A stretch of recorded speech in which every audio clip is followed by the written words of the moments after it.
Good evening and welcome to the 38th hour of the Glass House of Resistance here on Schouwburgplein in Rotterdam. My name is Laura Makkenbach and I'm here together with Georgia Delgado Fitzgerald. Georgia, would you like to introduce yourself? Yes, good morning, everybody, also. Evening, right? Good. Nighttime? It's 3 o'clock in the morning. I guess it is. Wonderful. So, I'm an international human rights lawyer and I'm based in Kyiv, in Ukraine. I advise the Office of the Prosecutor General of Ukraine on war crimes. So, today we thought we would talk about war crimes. Yeah, war crimes. So we're here for the next 3 hours. And this first hour will be dedicated about, well, the general war crimes and whatnot. The second hour will be talking about crimes against children, and the last hour will be talking about crimes against women and people of the LGBTQI plus family. Okay, so tonight we have we were talking about this program already for a long time. Um, and something that I know what you do because we're friends, but at the same time I don't know what you do because the subject is so broad and so sometimes difficult to understand that we're first going to get to the basics. So, what is a war crime? hmm So, there's also two different parts of public international law: Mm-hmm. human rights law and then humanitarian law. So, with human rights law, if your right is violated by a state, you often have accountability measures like the European Court of Human Rights is a good example, where you can really platform to an accountability measure or a court and say, this state violated my right. So, my right to family, my right to education. Whereas under international humanitarian law, which is what I do, we look at what violations of international humanitarian law, aka war crimes, have occurred, and then who is responsible as part of the state or non state. So we really find individual criminal responsibility. So there's always a perpetrator, an individual, and they've perpetrated the war crime. So that's the first thing. Then I would say the second thing is war crimes always have a nexus to the armed conflict. So that's what makes them different to a domestic crime, in that if you're in a conflict and there's a killing, the killing must have occurred with the perpetrator's knowledge and understanding and within the context of the armed conflict. So it's different to two people maybe having a fight in a house and one person killing another person for personal reasons. Okay, so they even if that happens within a house, it needs to be in this like war Yes, combination. yes. And so is that civilian or soldier Yeah, so civilian if it or was a soldier and a civilian, yeah. then it would be a war crime Okay. because the perpetrator is committing the act uh, as a combatant in a Mm-mm. conflict. Yeah. Okay. Um, so you're based in you're hello? I can't hear myself anymore. Are we good? Okay. Thank you so much.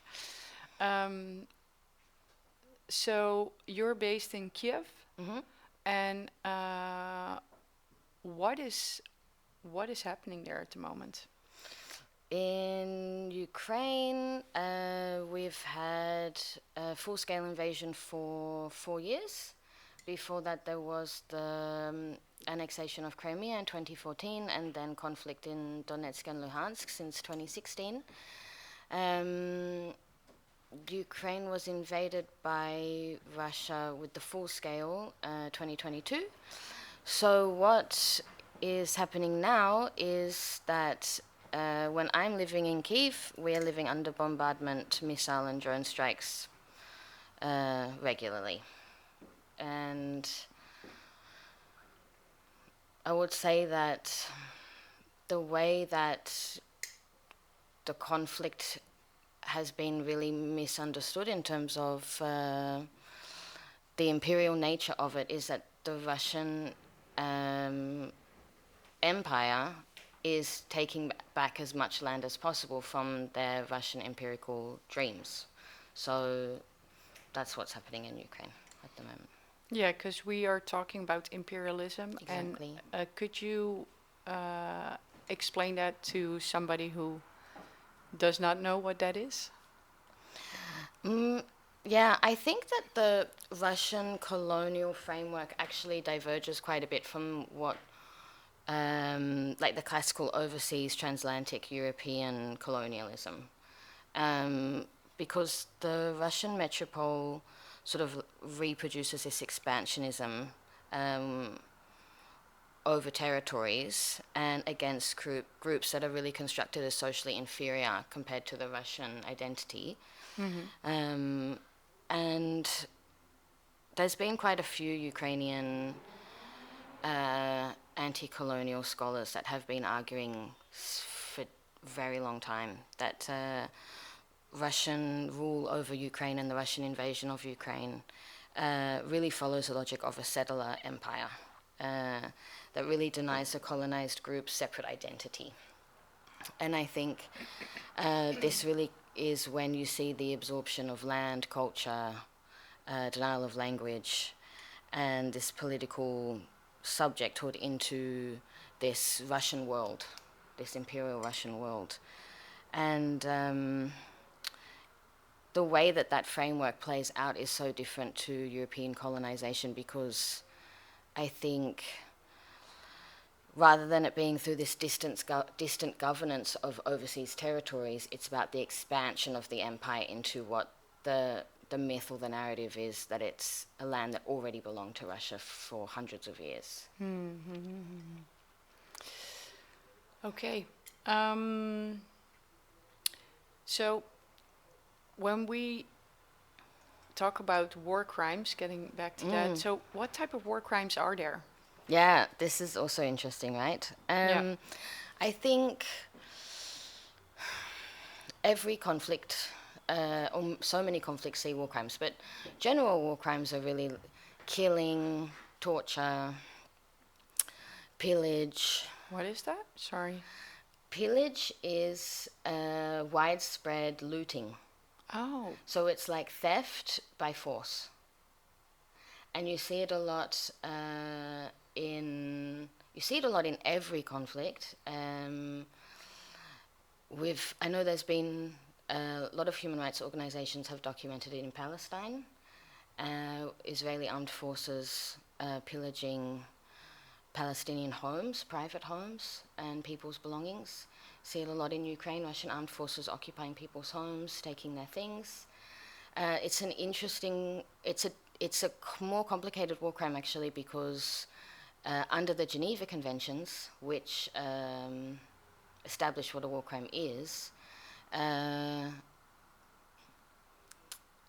you are allowed by military necessity to steal if you're in armed forces. So you are allowed, yeah, it's weird. So if you're armed forces and you're occupying land, which under Geneva Conventions is allowed, you're allowed to steal petrol or torches or matches or things that you might need for military necessity. But you're not allowed to go into someone's house and steal a jewelry box. Okay. So that's the weird thing about war crimes and Geneva Conventions in general. I think that they feel quite arbitrary at times because they sort of regulate what's allowed and what's not allowed during a war, right? Rather than outlawing war in general. Yeah. Yeah. And so when we've had a conversation at home where I was like, so is, for instance, killing somebody, is that actually allowed during war when you talk about Geneva Conventions? And how does that work? Yeah, that's basically why international lawyers have to go in and look at facts and figure out what was the crime and what was not the crime, right? Because combatants are allowed to kill other combatants in war, but then the Geneva Conventions also regulates this, over and over again. So it's sort of regulated in a way where a combatant can kill another combatant, but you can't kill another combatant if that combatant's wounded or if they've surrendered. And the combatant that you're legally allowed to kill must look like a combatant and be visibly a combatant. So this is when those things start to become really complicated. What happens if somebody picks up a gun and is fighting in a paramilitary group and doesn't have a uniform? Yeah, then you can't recognize them as such. Oh, that's interesting. And then, how does that work with? I mean, if if there's two people across from each other, you can kind of figure it out. But we have a lot of drone drone work at the moment, and so how does that work? Because Yes. I mean, drones, I don't know if you've ever seen an FPV drone strike, but with FPV drones, they can actually see what they're targeting. They can sort of see around. And if they can see a soldier, they're allowed to sort of hit the soldier. But with drone warfare evolving so quickly, it means that in many conflicts, but I think it's been really well documented in Ukraine now, if soldiers see a wounded combatant on the other side of the belligerent party, they can easily drone that soldier, and they have no way of being able to sometimes capture that soldier as a prisoner of war, which is what legally they're obligated to do under Geneva Conventions, because there's so many drones everywhere. So why would you cross infantry lines and capture a soldier from a belligerent party when you could just drone them, even if they're wounded or surrendering? So drones have changed the way that war crimes are being committed quite a bit indeed, yes. yeah, and so there's more crimes, more war crimes at play here, or is that, or has there always been many? And I think there's always been people, I think combatants have probably always killed, wounded or surrendered soldiers, which is why the Geneva Conventions were written and put in place. But I would say that with drones, it's much easier to target people, and you're so much further away than you are with a conventional weapon. So it's just far easier, and they're cheap. So what does cheap mean? cheap compared to, I mean, a missile. Some missiles are, almost $1 million. Yeah. So they're pretty cheap. Yeah. Okay. Well, we're gonna have a little bit of music. We're gonna talk on. I think we're gonna play about 2 to 3 tracks, and then we'll talk on about war crimes. You're listening to Het Glazen Huis van Verzet. Please donate. We are in a 38-hour. We're still running a marathon, and if you want to come by and come say hi, you're more than welcome to. And we will be back.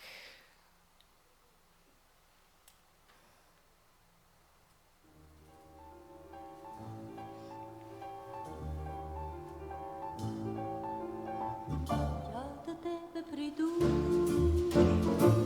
через коридори, тільки ти не розпитуй мене, не хвилюй, намалюй мені ніч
світ, вечір, день чи ранок, що на серці, чи промінь, чи лід, намалюй мені ніч, коли зорі багряні вирушають у путь, що згоріть. Намалюй мені ніч, коли зорі багряні вирушають у путь, що згоріть. Вирушають у путь, що згоріть.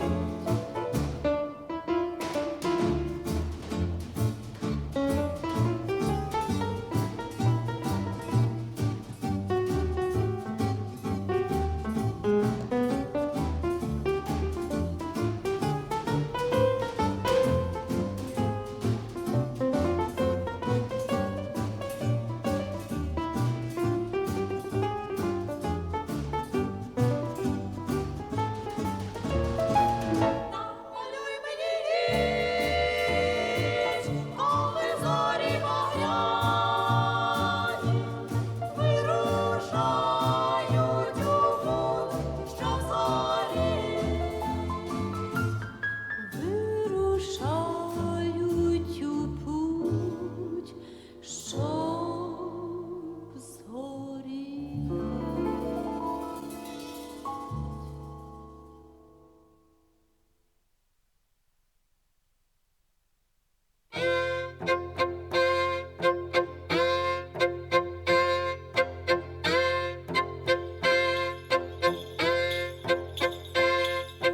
На городі, на кургані, щодрий вечір, там ходило стадо коней, щодрий вечір, поміж тими конями конь воланий, щодрий вечір, конь воланий, не сідланий, щодрий вечір, щодрий вечір, добрий вечір, щодрий вечір, добрий вечір, обозвався молоденький Павлік, щодрий вечір, він споймає, осідлає, щодрий вечір, та й поїде в Китай город, щодрий вечір, щодрий вечір, добрий вечір, щодрий вечір, добрий вечір.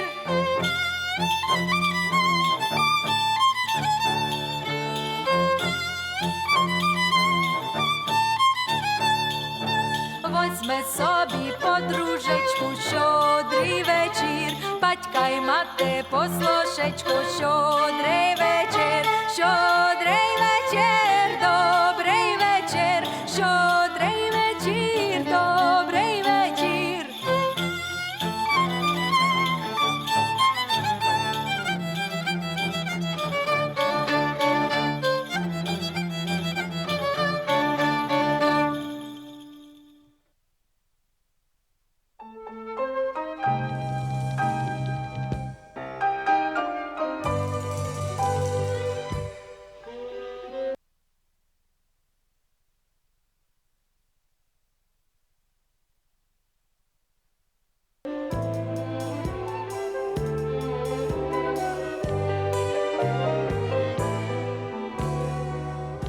Червону троянду дарую тобі, не знаю, чи стрінемося знову, могла б я віддати і серце своє, та серце належить другому. Червону троянду сьогодні віддам я, це найдорожчий дарунок тобі.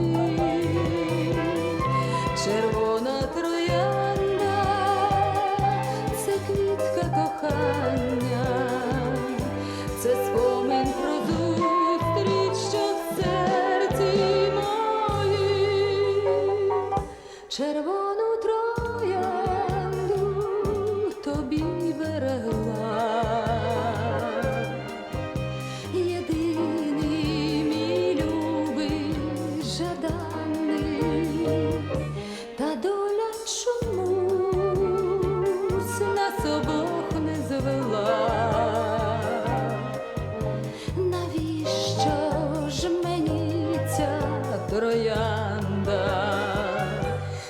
червону троянду, сьогодні вітання, це найдорожчий дарунок тобі.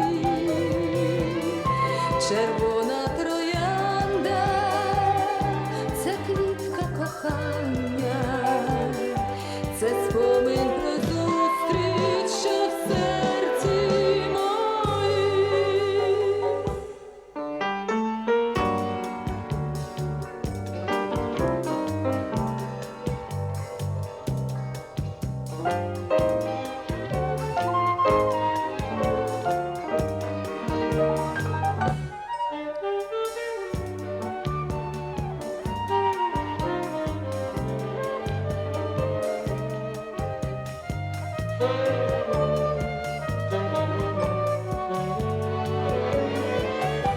Червону троянду, сьогодні вітання, це найдорожчий дарунок тобі. Червона троянда, це квітка кохання, це спомин про зустріч, що в серці моїм.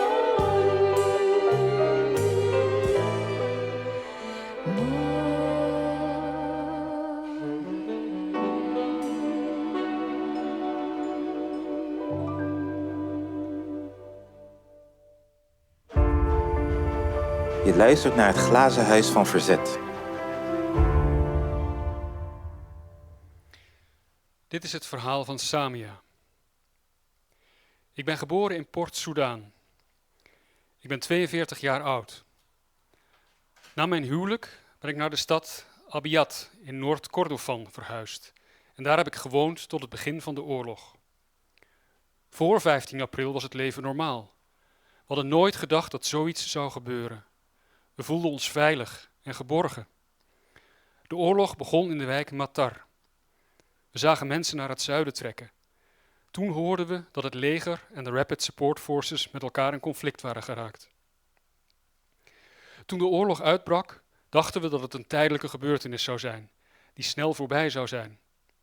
Zondagmorgen, rond 8 uur, begon het bombardement en viel er een granaat voor ons huis, waarbij mijn 6-jarige dochter gewond raakte. We brachten haar naar het ziekenhuis, waar werd besloten dat ze een spoedoperatie nodig had. Maar er waren geen artsen beschikbaar op de eerste hulpafdeling, totdat we hem belden. Ze werd 's middags geopereerd. 'S Avonds vroeg haar vader de arts naar haar toestand en de reden voor de vertraging. De arts vertelde hem dat ze een half uur zouden proberen haar te reanimeren. Als ze niet reageerde, zou hij zijn condolences aanbieden. Helaas maakte ze kort daarna haar overlijden bekend. De granaat had haar nier, milt en darmen aan de rechterkant beschadigd. Ze was mijn enige dochter en ze had 3 oudere broers. Ik verbleef 10 dagen bij mijn tante. Ik kon niet naar huis terugkeren. Mijn broers en zussen waren in Madani en Khartoum. Ik was alleen. Daarna keerde ik terug naar het huis met mijn man en kinderen. Mijn man ging naar de buren. Ik bleef thuis met mijn jongste zoon, die bang was, omdat hij had gezien hoe zijn zus gewond was geraakt. Ik hoorde het geluid van een snel rijdend voertuig, van de Rapid Support Forces, en zei tegen mijn zoon dat ze er waren, maar dat hij niet bang hoefde zijn. We verstopten ons in de opslagruimte en even later hoorde ik hun stemmen in de binnenplaats.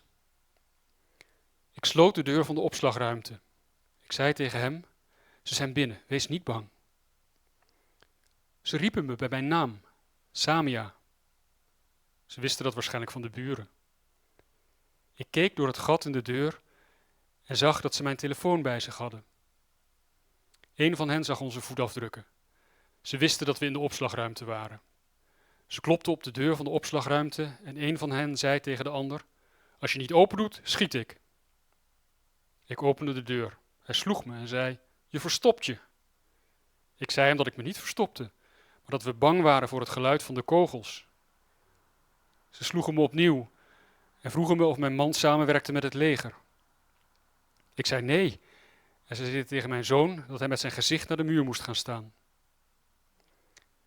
Toen vertrokken ze en ik volgde hen. Maar toen zag ik dat ze mijn man hadden meegenomen in de pick-up truck. We hebben 27 dagen lang niets van hem gehoord. Ze eisten een losgeld van 1 miljoen Soedanese pond. Ik heb telefonisch contact gehad met mijn broers. We hebben het gevraagde bedrag betaald. Na zijn vrijlating verkeerde hij in een erbarmelijke toestand. Er was geen deel van zijn lichaam zonder wonden of sporen van mishandeling. Ik vreesde dat hij zou sterven. Ik bleef bij hem voor behandeling, terwijl we 6 maanden lang het geluid van geweerschoten en schermutselingen hoorden. Daarna besloot ik met mijn kinderen naar mijn familie in Madani te vertrekken. Onderweg kregen we te maken met ontberingen. De bus zat voornamelijk vol met vrouwen en kinderen. We kwamen gewapende groepen tegen die geld eisten. We werden gedwongen hen te betalen. Uiteindelijk bereikten we de stad Madani en vervolgden we onze weg naar de stad Port Sudan. In Port Sudan voelde ik me veilig. Maar de psychologische tol en de angstaanjagende herinneringen aan de oorlog blijven me achtervolgen. We worden angstig bij het minste geluid. In Port Sudan verbleef ik een tijdje bij een van mijn familieleden. Nu zit ik in een opvangcentrum met mijn zussen die uit Madani en Khartoum zijn gevlucht. Godzijdank krijg ik steun van mijn broers en mijn man, die nog steeds in El Obeid is. Ik heb, net als de meeste vrouwen, psychologische ondersteuning nodig en training in ambachten en handwerk waarmee ik mijn levensonderhoud kan voorzien. De oorlog heeft iedereen getroffen. Ik bid tot God dat er vrede en veiligheid in het land zal heersen. Ik ben Samia. Hoor mijn verhaal. Deel mijn strijd. Je luistert naar Het Glazen Huis van Verzet.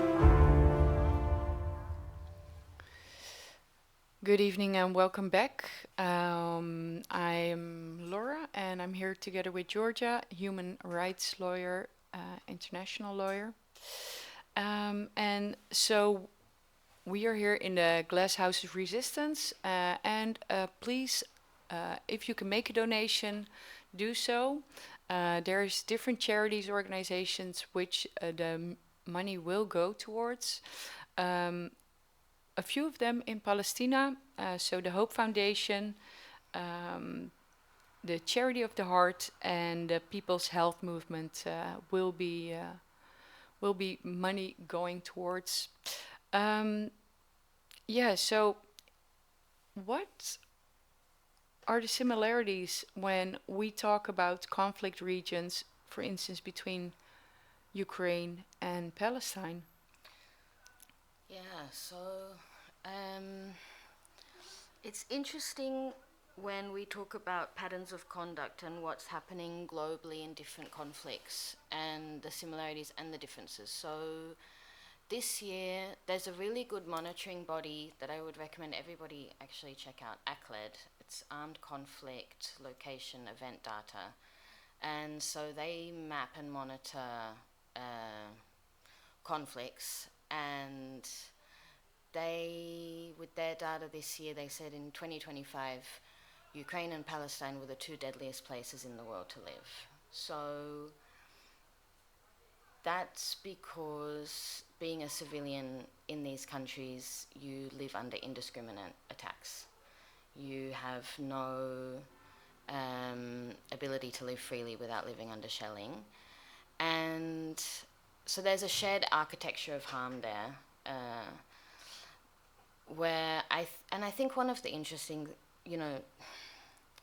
armed actors in both, the Israeli armed forces and the Russian armed forces both really weaponize childhood, gender, and especially myth in these conflict zones. So What do you mean by myth? Myth as in history is really instrumentalized to justify the hostilities.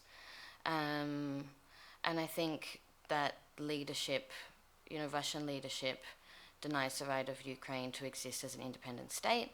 and the Israeli government seeks to keep the West Bank and Gaza under occupation and reject the idea of a Palestinian state completely.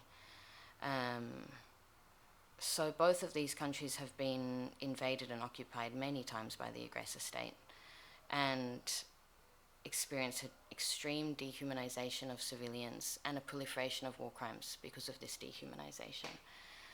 And both states, both Israel and Russia and the armed forces, really frame civilian deaths as incidental.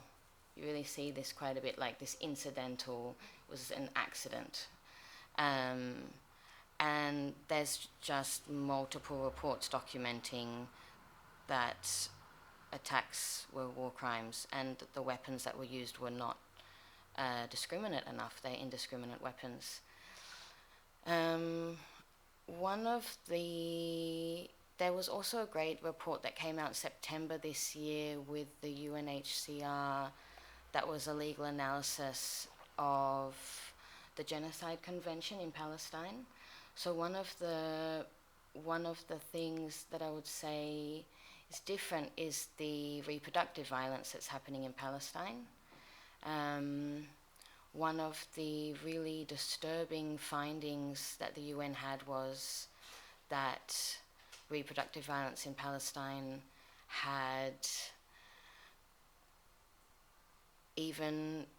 was so intense that even IVF clinics were being hit, and that there was no reproductive lineage, and that the mental intention of the war crimes, like the actual mental intention of the Israeli armed forces, was to prevent life and to prevent births, and that this is a genocidal act. So I think in Palestine what you see is a totality of preventing life, to the point where even IVF clinics are hit and hospitals are hit, and children's hospitals and maternity hospitals. In Ukraine, maternity hospitals have also been hit quite a bit. Where I reside in Kyiv, the Women and Children's Hospital was hit.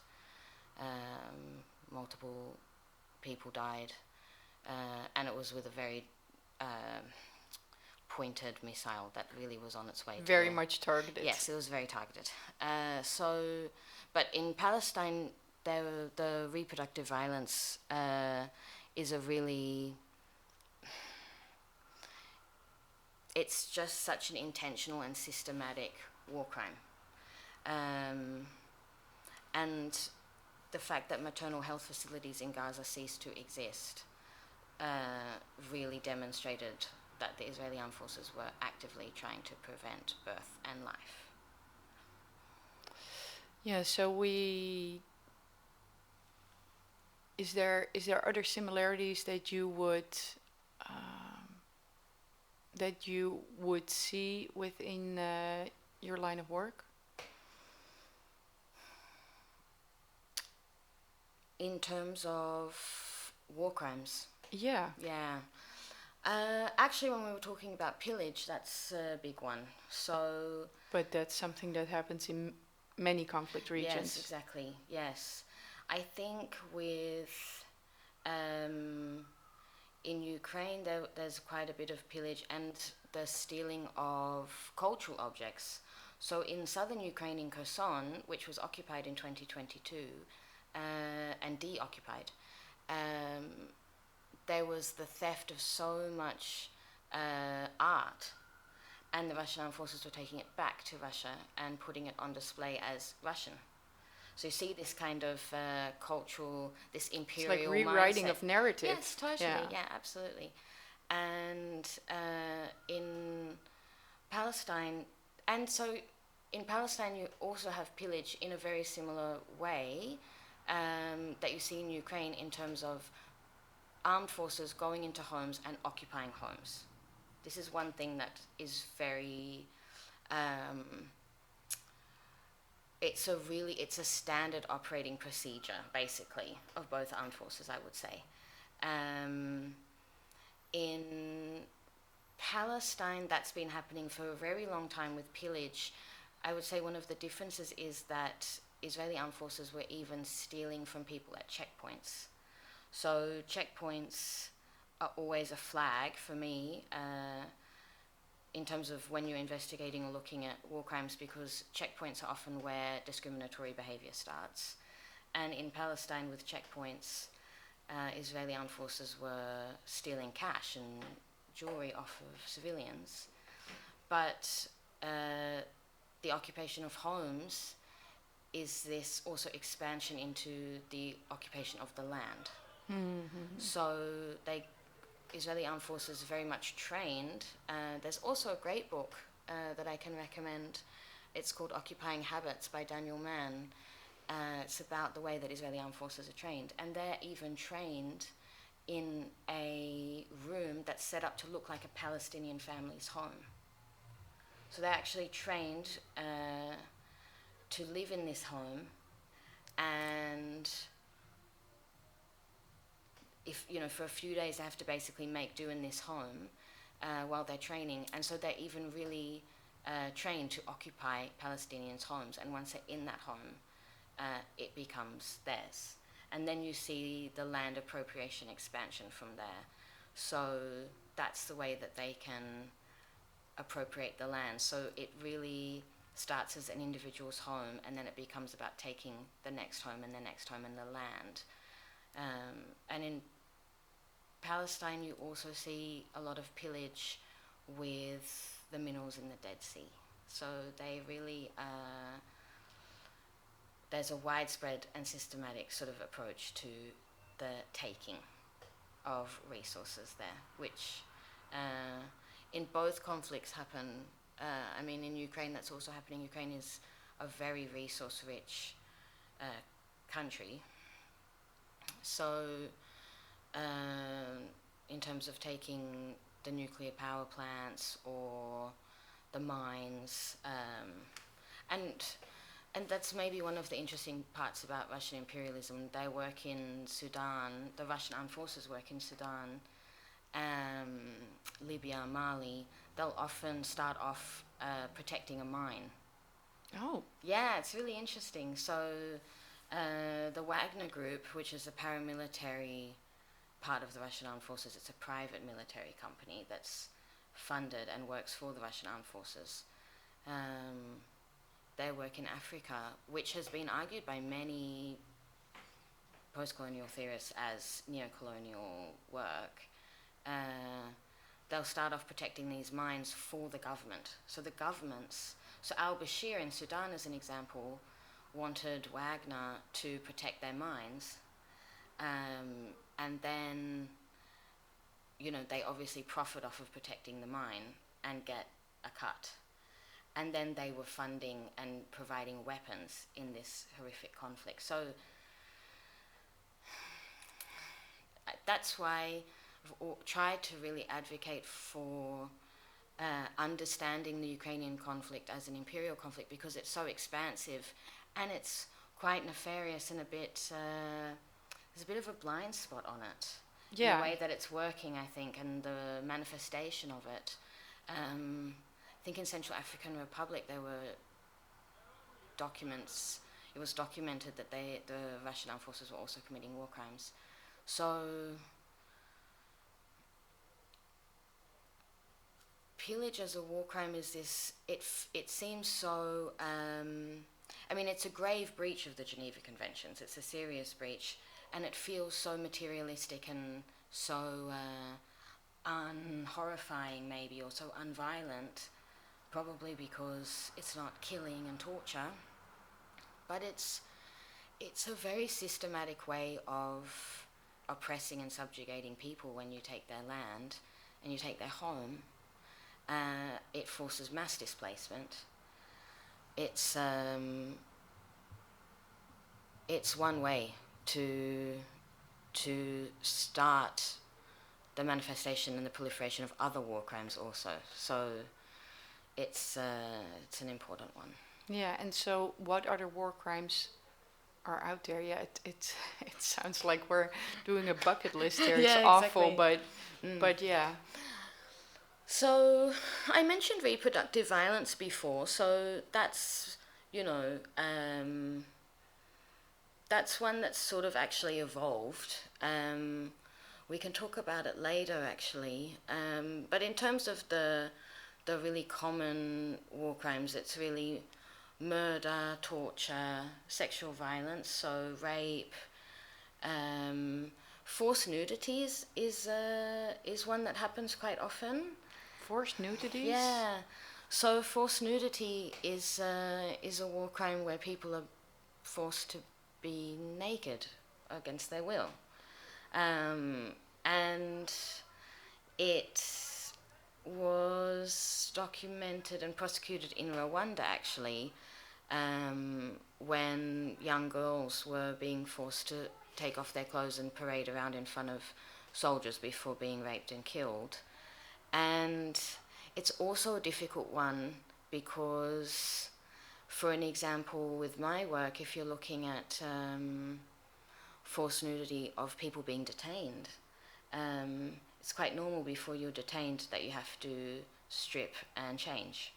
So where's the threshold between changing in front of somebody and the soldier ensuring that the soldier that's detaining you, ensuring that you're not carrying secretly a weapon or a mobile phone maybe, or who knows, cigarettes. You're not allowed to have cigarettes when you're detained, probably. Compared to actually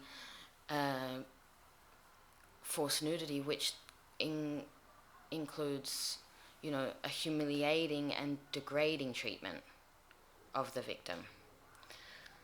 There's also, in terms of war crimes around sexual violence, forced pregnancy. Let's discuss that in the second hour. Okay, we can. Because, or actually that's the third hour, because we are getting into more in depth into crimes against women. Mm-hmm. Yeah, these subjects, they're really horrific. How do you cope as a person? I suppose it's also about what do you see your anti-imperialist practice as, right? That's something it's quite a privilege, actually, that I get to do this work, and we're all a witness to these horrifying wars. So what does everyone's anti-imperialist practice look like? And mine looks like documenting and advising on war crimes and trying to understand why the manifestation of war crimes happen and how to prevent them and how to hold perpetrators accountable for the victims and the societies. Because I think when you're able to platform your story about what you lived through, it's actually really meaningful. It's more meaningful than I think I thought when I was at law school. Like, it's far more meaningful than I ever imagined. So how do you cope with that? I mean, it's pretty sad, right? Because there's not really much. I mean, you can go for a run and you can see your friends, but yeah, you have to hold space for. Like, we've all had to hold space. When I think the genocide in Gaza has really forced a lot of us to really think about, these feelings of hopelessness and despair, and accountability measures in terms of. The reports that come out of Palestine, as an example, it's meaningful when we see the facts and we know that there are people there documenting what's happened and that they can apply laws of reason and say, okay, this was an act of this crime, and we can understand why it's a crime. But it's still a feeling of despair, right? Yeah. Yeah, and so tonight and throughout the whole broadcast here, you will hear different stories about victims of many regions of conflict here. We're going to go back to some music and then we'll start our second hour. Thank you so much for listening. This is the Glass House of Resistance.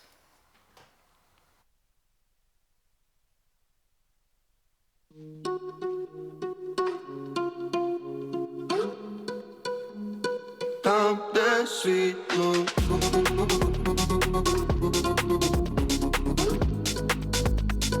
пусте місто,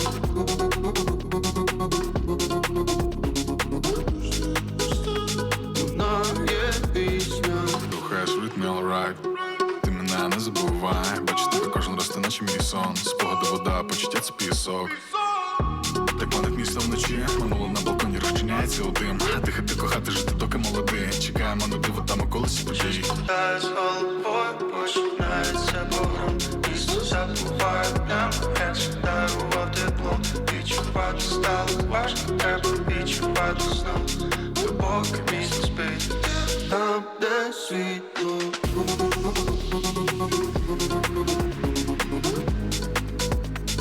Пусте місто.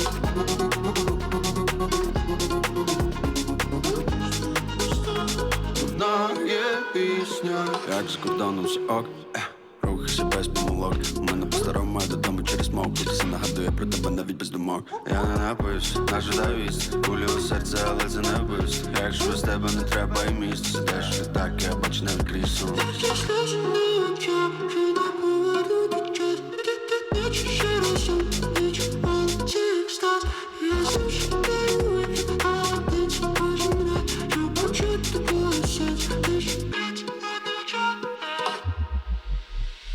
Там, де світло.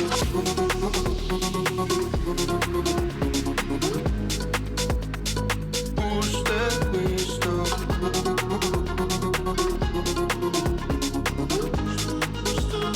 Лунає пісня. Місто палає вогнями. Де ти маємо супроведи мене до тями. Не вистачає кости все, як я сказати прямо. Щоб воно на серці, як тебе кохаю. Біц, робимо бац. Я на грані, я отримаю баланс. Музика кидає нас у транс, голос бити бас. Їдемо дахом, ми давимо на газ. Місто не згасне, ріди стіни пам'ятають все. Ми як неони лазери, світло в твій дім несем. А ми творимо, кидаємо на масив, щоб ти не сидів. Рухай тіло, надо від сил. Ми даруємо тобі цей стиль. Там, де світло.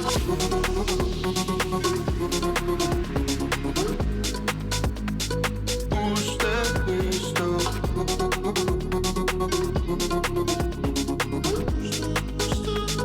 Там, де світло.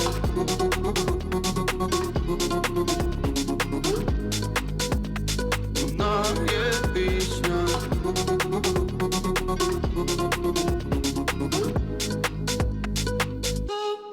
Світло.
Я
Je luistert naar het Glazen Huis van Verzet.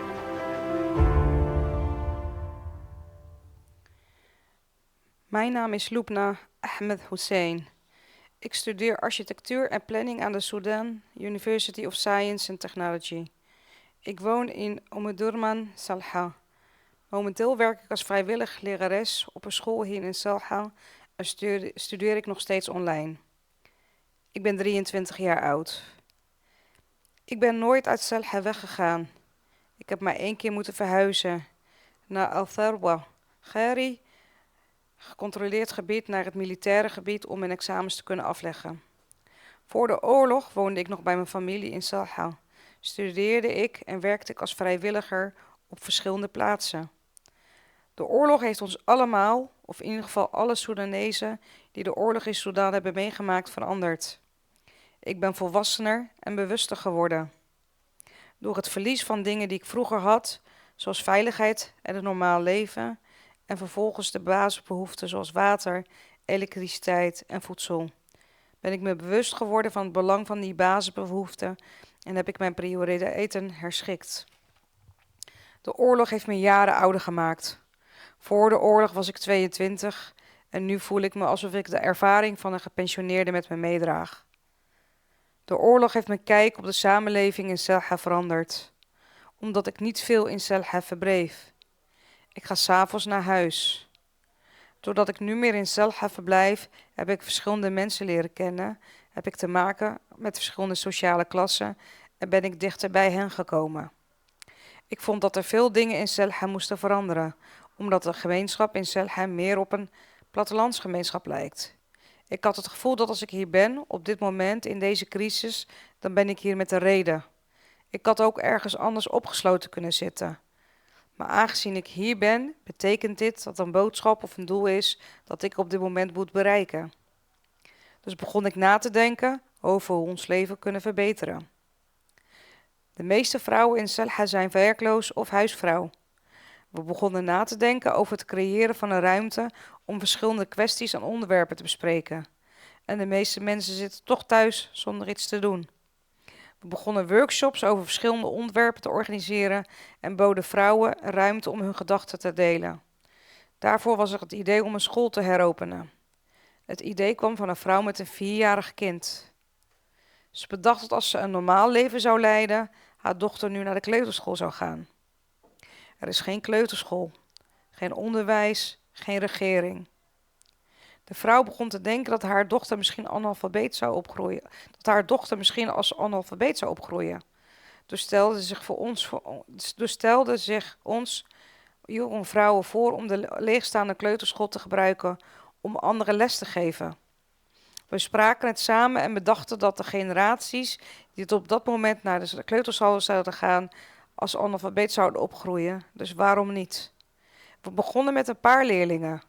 We begonnen hen te leren lezen en schrijven en we organiseren recreatieve activiteiten om hen uit oorlogstrauma's te halen en hun gedachten en aandacht af te leiden van oorlog, wapens en aanvallen.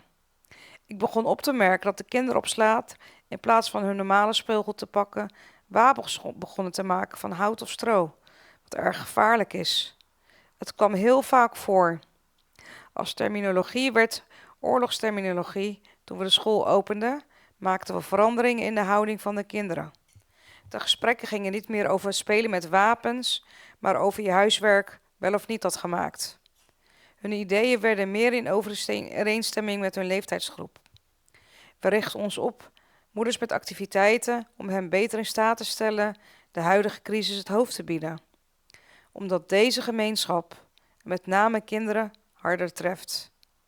We boden 2 soorten activiteiten aan. 1 voor jonge vrouwen en 1 voor moeders. Uit onze gesprekken met jonge vrouwen bleek dat er veel onderwerpen waren waar zij zich niet bewust van waren. Zoals het opbouwen van zelfvertrouwen, schadelijke sociale normen en kindhuwelijken. De jonge vrouwen kiezen en onderzoeken ook zelf onderwerpen die hen het meest interesseren om met ons te bespreken. De meeste moeders zijn vooral geïnteresseerd in het aanleren van praktische vaardigheden, zoals naaien. Ze nemen nu massaal deel aan naailessen en hebben zichzelf georganiseerd en een geldvereniging opgericht.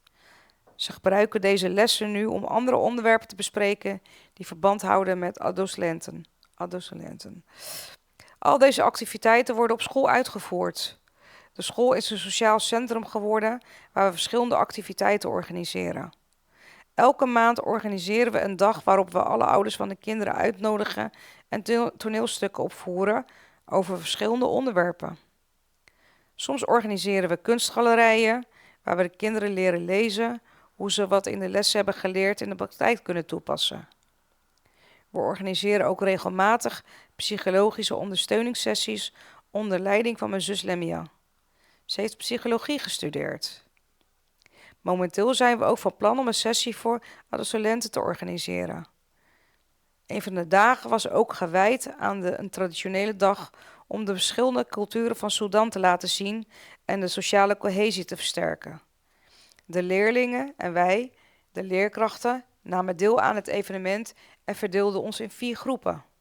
Oost-Soedan, Centraal-Soedan, West-Soedan en Noord-Soedan. We maakten een tentoonstelling om traditionele gereedschappen en informatie uit deze gebieden te tonen. Deze was toegankelijk voor iedereen in de gemeenschap en elk gebied presenteerde een culturele dans uit hun gebied. Ik ben met al deze activiteiten begonnen na januari 2024. Daarvoor probeerde ik gewoon mijn geestelijke gezondheid te zorgen. Ik had last van slapeloosheid. Ik kon niet goed slapen. Het was een moeilijke tijd voor mij. Ik heb zelfs een psycholoog gezocht om me te helpen. Om al deze gedachten kwijt te raken, ben ik gaan schrijven. Ik las ook boeken over geestelijke gezondheid. Ik probeerde mezelf bezig te houden. Toen we nog internet hadden, voordat de verbinding werd verbroken, gebruikte ik het internet om verschillende vaardigheden te leren, omdat ik weet dat leegte dodelijk is. Ik probeerde niet na te denken over de situatie waarin we ons bevonden, om me niet slecht te voelen.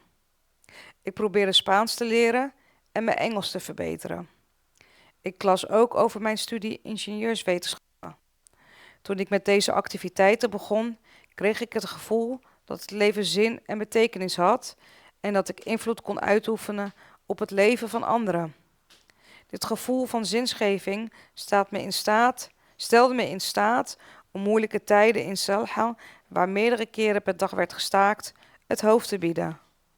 Het gaf me het gevoel dat ik wilde leven om anderen te helpen. De reacties van de gemeenschap op ons werk op school gaven me een gevoel van voldoening en dat ik iets groots had bereikt. Iedereen in Salha werd getroffen door de oorlog.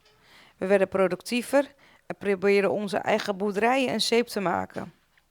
Er zijn enkele negatieve veranderingen, zoals een toename van stemmen die rassendiscriminatie promoten, maar over het algemeen zijn er meer positieve veranderingen.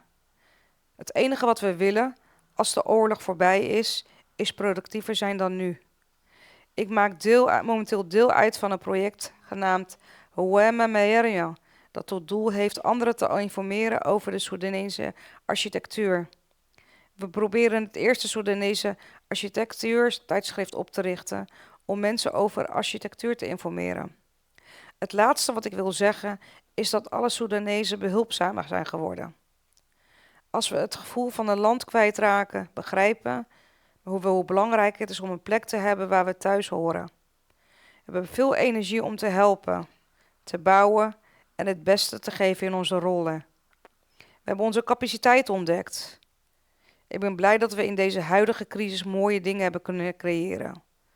We hebben alleen nodig dat de oorlog stopt om meer levens te kunnen beïnvloeden. Ik ben Lubna. Hoor mijn verhaal, deel mijn strijd. Je luistert naar Het Glazen Huis van Verzet. Good evening and welcome back here at Glazen Huis van Verzet, Glass House of Resistance. Maud, thank you so much for your story. Well, not your story, that of Lubna, of course. We're back with the second hour here, talking about war crimes. We thought about calling it War Talk. War Talk. Yeah. I also thought a good name would be war rant, which is like warrant. Warrant. Oh yeah. Yeah. Yeah. Well, let's try not to rant. Let's try and have a conversation. Okay. Up to you though. So this second hour will talk about war crimes against children. I think any crime against a child is just horrendous. They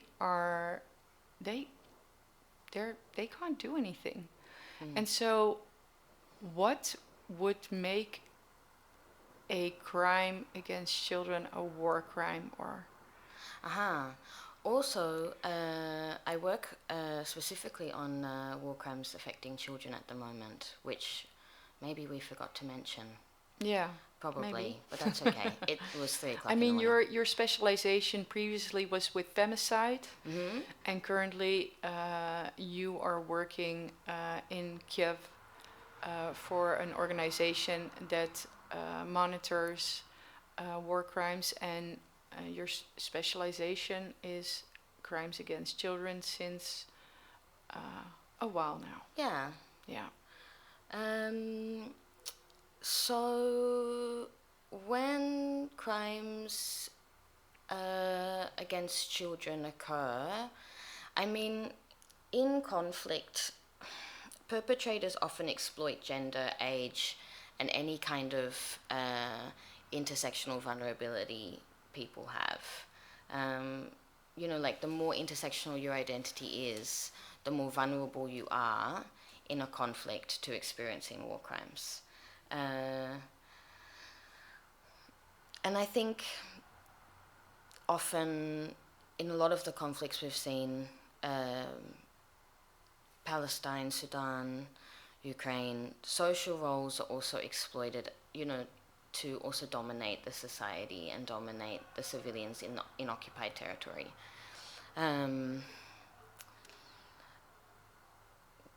War crimes are war crimes, and actually, so when they happen to children or adults, it's the same. I think children have been really largely missing from the legal framework. I mean, when they wrote the Geneva Conventions, women and children, not really so highlighted as important.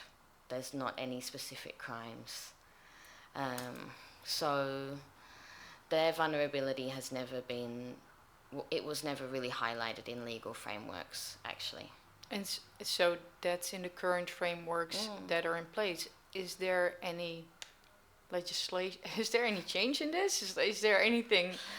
The International Criminal Court had a policy on crimes against and affecting children, which came out recently, because so much of the case law has focused actually quite narrowly on the conscription of child soldiers. So that's one of the bigger war crimes that's really been focused on when it comes to children. Children are often referenced, but I mean, there's a myriad of reasons actually that children have been largely missing from the conversation. I would say in terms of international law, it's often because investigators and lawyers don't want to re-traumatize children in terms of interviewing them.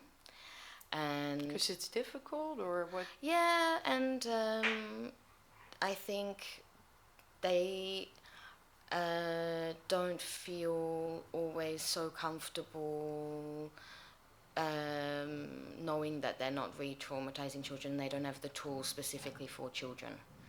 So that's sort of one thing. I think children get lumped in with civilians also quite a bit. And you often hear that, like, women and children. Yeah. Right? So sometimes I think it's used more like an aggravating factor when it comes to sentencing of a perpetrator of war crimes. But majorly in terms of legal frameworks, they've been left out of the conversation. Okay, yeah. Okay. And so what types of crimes are inflicted on children? Yikes. Every type of crime. There are some specific crimes. I mean, sexual violence is often inflicted on children, and you'll often see the way that sexual violence is used to also affect the ethnic composition of a population. So to sort of change the way that it, depending on what violence is happening, that children often, when crimes affect children and sexual violence, like something like forced pregnancy, or sexual slavery or rape, it's also to prevent the victim themselves and their ethnicity being passed on. So it prevents, and it causes a lot of social stigma, so it also prevents the victim from being able to reintegrate it back into their society very easily.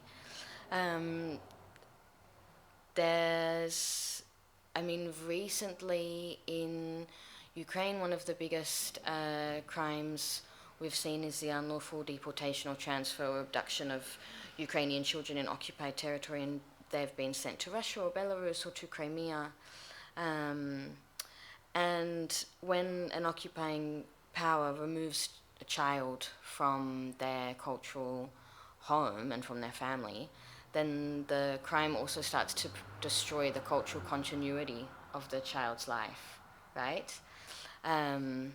So a lot of the children in Ukraine who have been abducted, there's actually 20,000 that have been abducted and placed in either adoption facilities or Russian families, cadet trainings, military trainings.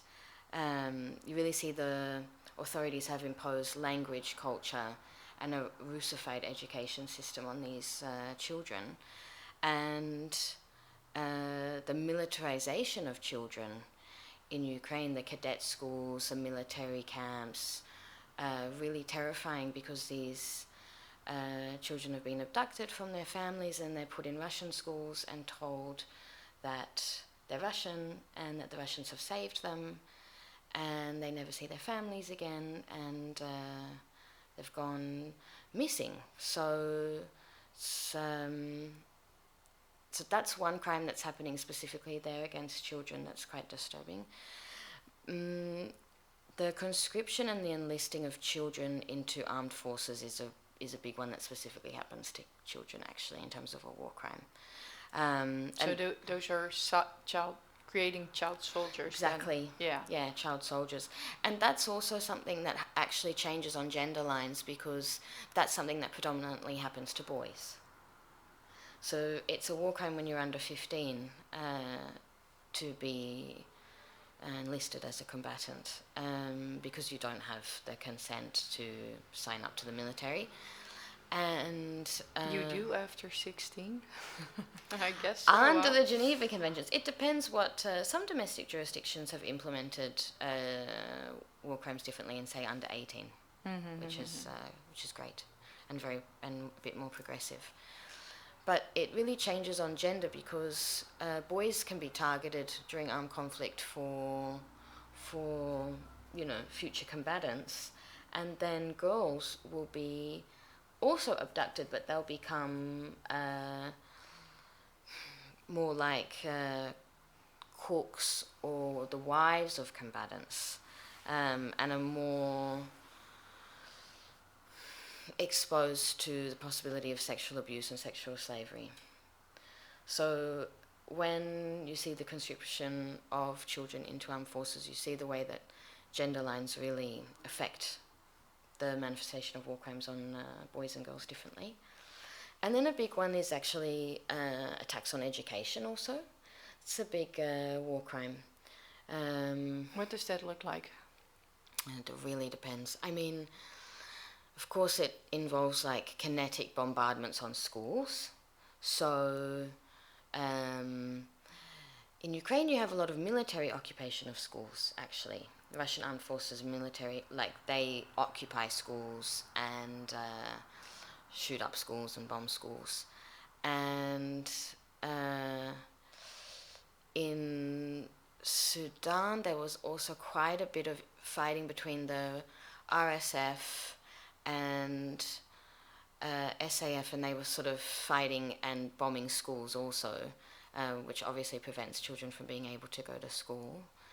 In Palestine, it wasn't even, I think it was last year, yeah, it was 2024, that there was a new term called scholasticide for the amount of attacks on education. And it was happening in different ways. So it wasn't just the bombing of schools or universities, it was also actually the detention and the targeted killings of teachers. So that was a big one that was happening in Palestine. So it was the targeted, teachers were being targeted, schools were being bombed, and for a really long time children were prevented from being able to go to school or were obstructed from access to education because of checkpoints. So they were stopped at checkpoints, searched, and if you're on your way to school, it obviously, obstructs your day and prevents you from being able to actually get to school. And it's not particularly pleasant for children to get to school and spend a whole day learning if they've spent a morning being searched at a checkpoint. So attacks on education actually, in terms of war crimes, are quite multifaceted. Even this idea that Ukrainian children are being indoctrinated into this Russian imperial way of thinking, this is also an attack on education. Ukrainian children have the right to speaking in their own language. I know that there were many reports of children in occupied territory who were put in isolated detention for hours because they were secretly listening to Ukrainian songs.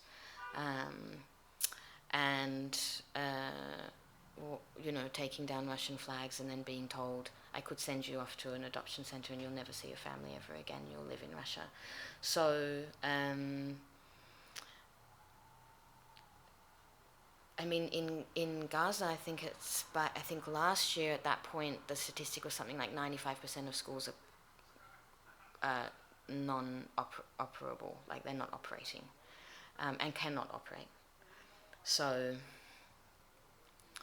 this is a huge war crime that affects children. Access to education affects everybody, also adults going to university, but this is a really continuing crime. Yeah, and of course it's a continuing crime, but it is also a generational crime, because at that point it's not just, okay, your child is not able to go to school, but you'll have a whole generation not being able to, That's right. And education education as a right is also an enabling right, which is actually quite interesting in terms of the fact that when you have access to education, you actually gain access to other rights. So if you have education, you can also understand how science and medicine works, and then you have a better access to healthcare. You learn your own historical narratives. You learn different languages. So it's a right that enables other rights.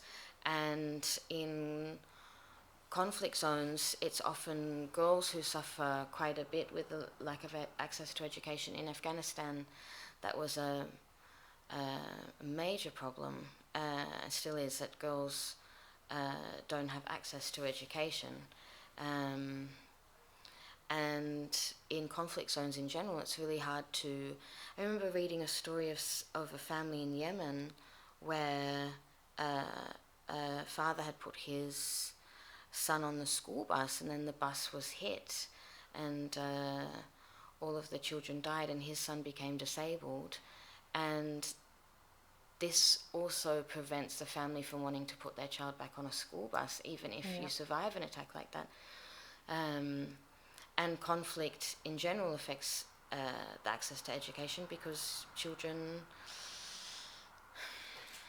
don't feel so safe to go to school, even if the school's operating. Yeah. Okay, we're gonna go to some music, and after that we'll be continuing our talk about crimes against children here on Het Glazen Huis van Verzet. Thank you so much for staying with us in these last hours, or the early hours of the day, in the morning. If you want to come by, please do so. We are open and welcome to everybody in these hours to come by and join us. If you can't, please make a donation. And I don't know what to say anymore. There's music here. Thank you so much.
знов спускаються до мене вниз, а ти не бачиш їх, і то так прикро.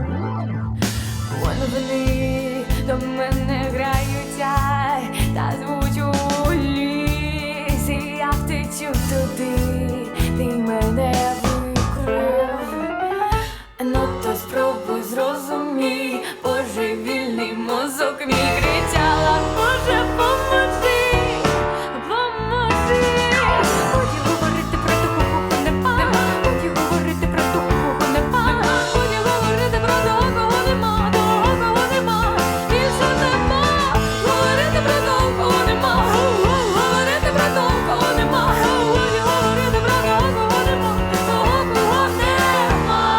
Прощавай, бо я іду до них, вони ж як я, не знають холоду, не знають міри. Не читай сумних безменних книг, журба моя, то зветься голодом, потреба віри. Ну то спробуй зрозумій, божевільний мозок мій кричала, Боже, поможи, поможи. Годі говорити про того, кого нема, годі говорити про того, кого нема, годі говорити про того, кого нема, того, кого нема, більше нема. Говорити про того, кого нема, говорити про того, кого нема, годі говорити про того, кого нема, того, кого нема.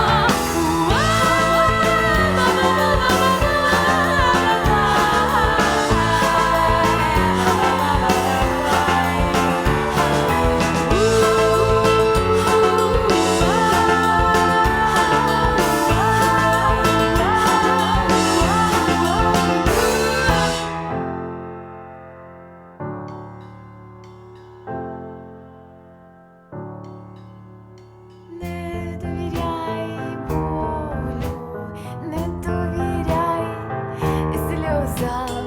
Кажеш, я дам тобі волі. Ну хто тобі це сказав? Не довіряй болю, не довіряй сльозам. Кажеш, я дам тобі волі. Ну хто тобі це сказав? Не довіряй волю, не довіряй сльозам. Кажеш, я дам тобі волі. Ну хто тобі це?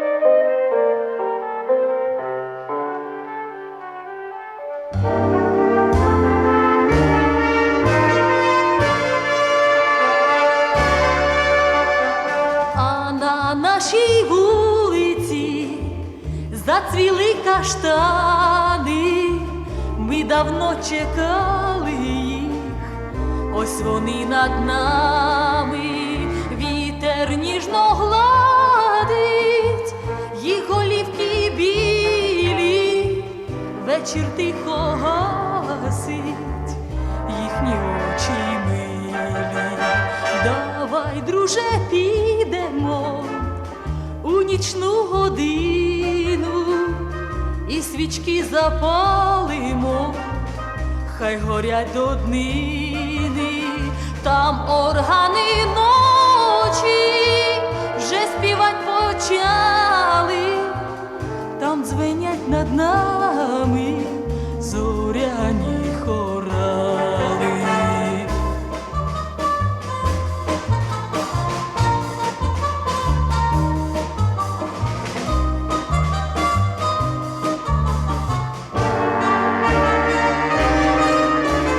Вітер в густих вітах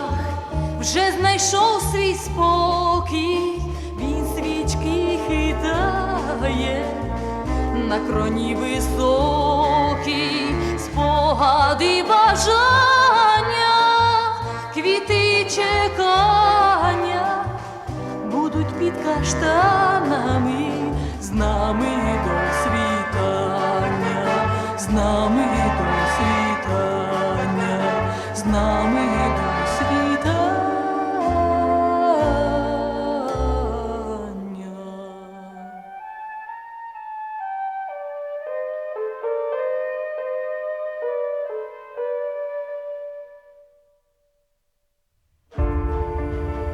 Je luistert naar het Glazen Huis van Verzet. Het verhaal van Rania. Ik ben 38 jaar oud en kom oorspronkelijk uit Zuid-Kordofan. Maar daar ben ik sinds het begin van het conflict weggegaan.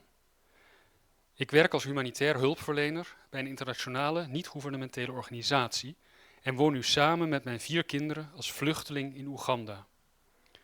Onze vlucht begon op 17 juni 2023, omdat ik vreesde voor mijn kinderen door de toenemende conflicten en arrestaties. Het WFP, het Wereldvoedselprogramma, had een veilige schuilplaats in Zuid-Kordofan, waar mensen terecht konden in geval van escalatie, maar kinderen werden daar niet toegelaten. Op dat moment besloot ik dat ik met mijn kinderen moest vertrekken. Ook al betekende dat ik mijn baan zou moeten opgeven. Ik werk tenslotte voor mijn kinderen. De reis naar het westen en noorden was bezaaid met controleposten en we hoorden dat er onderweg seksueel en fysiek geweld plaatsvond. Ik besloot om via de bergen te reizen, omdat ik dacht dat dat voor ons een veilige route was. Ik bakte wat gebakjes voor ons, omdat ik dacht dat onze reis niet langer dan een dag zou duren. Ik moest onze chauffeur 300.000 Soedanese pond, $500 betalen, wat veel meer is dan wat het normaal zou kosten. Onze chauffeur sprak met de beveiliging bij de controleposten om ons door te laten. Onderweg kregen we een ongeluk en brak mijn jongste zoon zijn arm. Ik kon geen ziekenhuis vinden om hem te helpen, dus gebruikte ik stukken kleding om zijn arm stil te houden. Onderweg raakte het eten voor mijn kinderen op en moest ik op zoek naar water. Ik voelde me niet veilig. Ik bewaarde ons geld in de achterzak van mijn jongste zoon, omdat ik dacht dat hij bij controleposten niet gefouilleerd zou worden. Ik dacht voortdurend na over wat er met mij of mijn dochter zou gebeuren. We sliepen op straat. Ik bleef de hele nacht wakker om mezelf en mijn kinderen te beschermen. Ik vertelde mijn kinderen dat dit een beslissing was die we hadden genomen en dat we niets anders konden doen dan op God vertrouwen om ons te beschermen.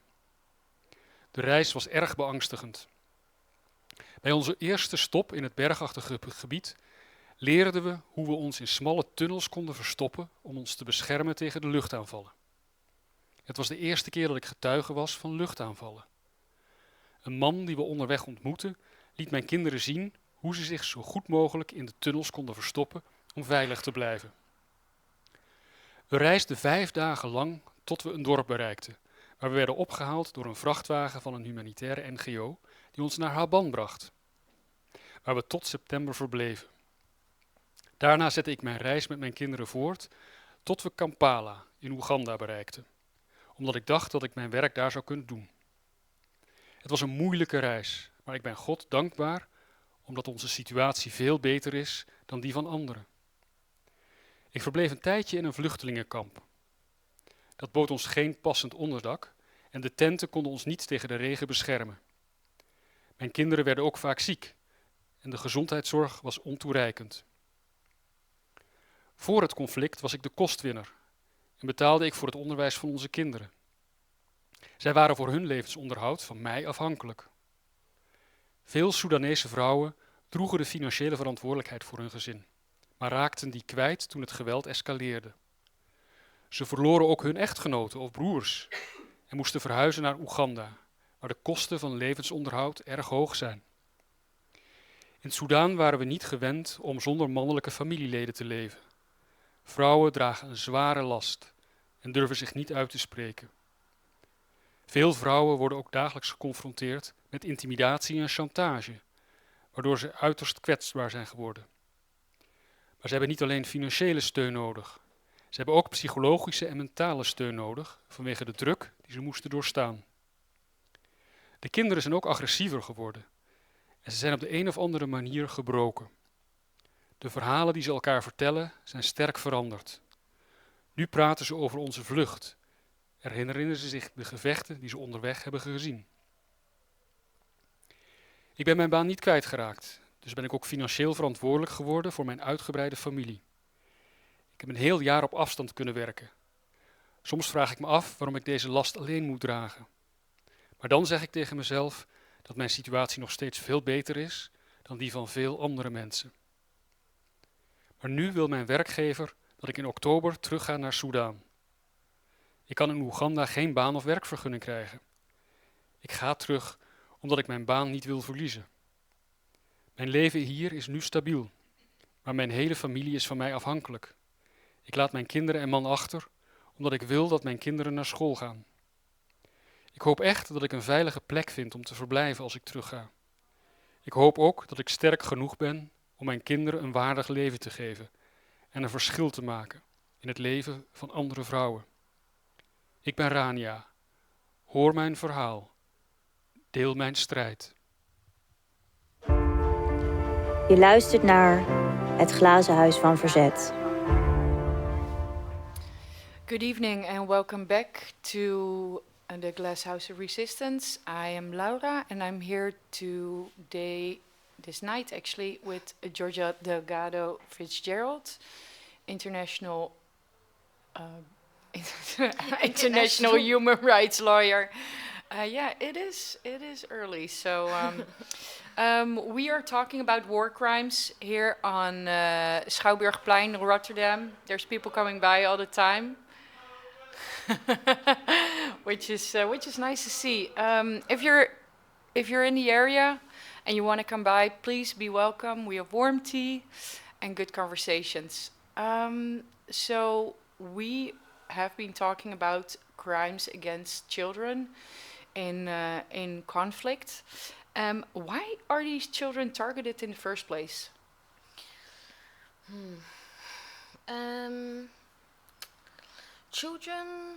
Crimes that affect children, there's normally a power imbalance. There's always a power imbalance, actually, which affects meaningful choice for the child. So when it comes to, the enlistment, like enlisting yourself into armed forces or sexual acts or even displacement, transfer and movement, there's no consent from the child. So they're normally coercive acts. And so it's a bit easier to also enforce conduct against children, crimes against children. But the discriminatory element of the crime, like the persecutory intent against the child, and the targeting of children is what becomes so disturbing about crimes against or affecting children, because when children are targeted, if the violence affects the reproductive cycle or the education system and the caregiving networks in a conflict zone, the harm really extends beyond the immediate victim. So the harm really extends beyond the child and obstructs and prevents familial lineage also. So there's always this, children suffer atrocities that reconfigure their identity and the social cohesion of the entire society. And children shape and reshape the future social order. So when crimes against children occur, it really changes the possibility of that society being able to keep going. And that's often why children are targeted, to prevent cultural or national or ethnic or religious extension. So yeah, you see that a lot with the reproductive violence that happens in Gaza, that it's really about this prevention of life.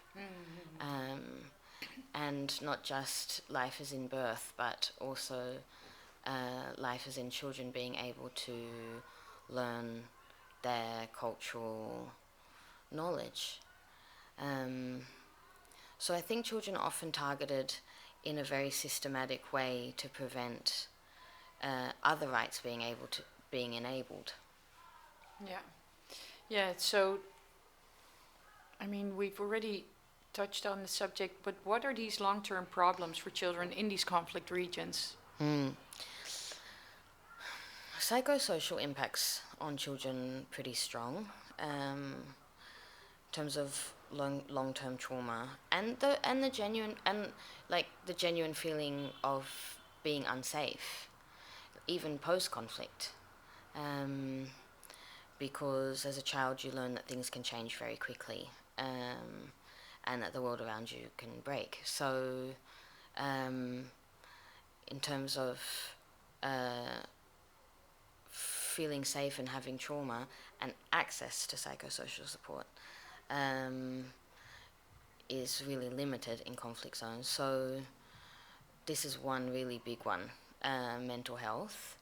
And this also kind of ties into having longer term developmental issues in terms of access to healthcare, access to education, access to healthcare also being mental health support. Like the development of yourself as an autonomous being totally changes when you're in a conflict zone and when you're experiencing war crimes. Even living through indiscriminate shelling is a war crime. So just being at home and living through bombs going off and not knowing where that bomb is going to land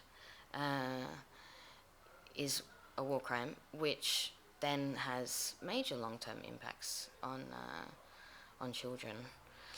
And do you think these crimes will be prosecuted? I mean, such a big question. Sorry. I Wow, hope so. I hope so. But it depends on what conflict zone and where the political pressure is and where the international support is also, right? It feels like, I mean, I believe in miracles as a person. So as a person, I want to say yes. Well, when we talk about this indiscriminate shelling, I mean, it's so prominent in a lot of the conflict regions around the world at the moment that I wonder, is it still seen as a war crime? Yeah. And will it be prosecuted? Yeah, totally. In terms of it being prosecuted, this is something you can really own. I mean, you can prosecute individuals in absentia, which means that they're not in the court. They're not, the Interpol hasn't been able to basically find somebody. Yeah, exactly. But I think they're definitely being documented, and there's so much work being done by human rights NGOs and UN commissions of inquiry that are really documenting war crimes. But in terms of being prosecuted, this is something I can't answer. No. Well, time will tell. We've had a conversation before about long-term problems within long-term problems for children in conflict regions. And one of the things that you said that was really interesting is that this normalization of violence is there. And so what happens? I think with the normalization of violence, it changes how even post-conflict societies can have a social cohesion, right? And so children growing up in an environment where, in a constellation of violence, where war crimes are committed also to people you know, there's enforced disappearance, people go missing, in post-conflict societies, it's also really difficult because sometimes you have frozen conflicts, or you have to live amongst or next to perpetrators also, right? So this violence becomes normalized where cycles of violence begin. So conflicts don't really end, they sort of shift and merge and change, but the conflict itself continues and continues. And children that experience, indiscriminate shelling, as an example, grow up feeling a lot of hate and anger about the fact that they live through indiscriminate shelling. So it creates this sort of cycle where, it also breeds hate and vengeful feelings and all of these sorts of things. So the normalization of violence is something that just encourages this cycle. Yeah. All right. We will move on to our third hour after music, and we will be talking about crimes against women and crimes against the LGBTQA+ family. You're here with War Talk and in the Glass House of Resistance. Please be generous and donate what you can. Thank you.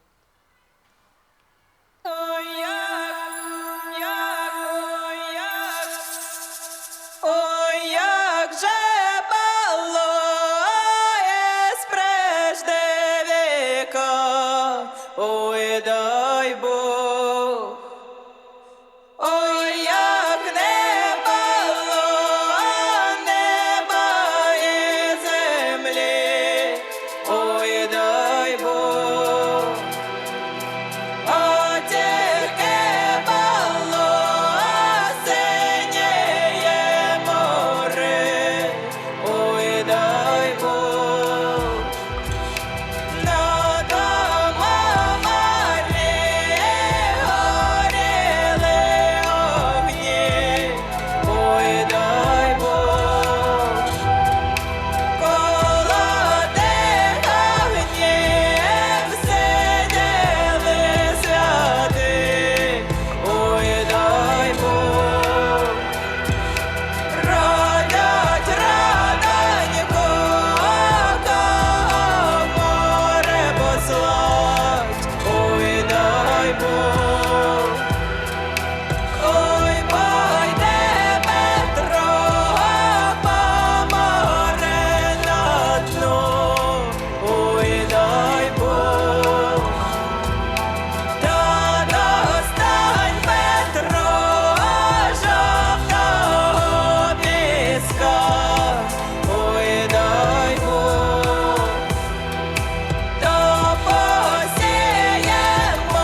Найшов Бахмуті два щеня, дві малі криваві морди, чорнороті малюки, не втримає їх на морних, погляд тих пустий, злий, не корми малий, стій, вони смачно вже поїли, це для них не перший бій, два малі підбуля, невразливі, не беруть їх кулі, виросли на полі трупів, два маленькі гуля, чорнороті злі щелепи, смачно хрумкають кістями, чорні роти зли скелетів, тихо тут гниють місцями.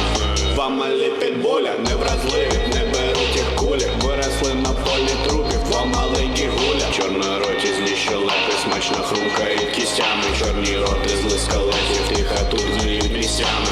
Кожен день дивлюся телебачення, іде покращення, у мене все кайфово, бачите, у мене два щеня. Кожен день дивлюся телебачення, у мене два щеня, все кайфово, бачите, покращення. Малю кричить, малюк злий, а вбий, малюче бий, розірви тіла, потім розірви їх душі. Це прекрасний блін до смерті десь у лісосмузі. Хочеш ранити малечу, в тебе це не вийде, бой. Не дорахувався декількох кишок у пузі, гой. Думав ти герой, всі так думали, і ти подумав, тепер ти корм для цуценя, щоб він смачно хрумав. Два малі підбуля, невразливі, не беруть їх кулі, виросли на полі трупів, два маленькі гуля, чорнороті злі щелепи, смачно хрумкають кістями, чорні роти зли скелетів, тихо тут гниють місцями. Два малі підбуля, невразливі, не беруть їх кулі, виросли на полі трупів, два маленькі гуля, чорнороті злі щелепи, смачно хрумкають кістями, чорні роти зли скелетів, тихо тут гниють місцями.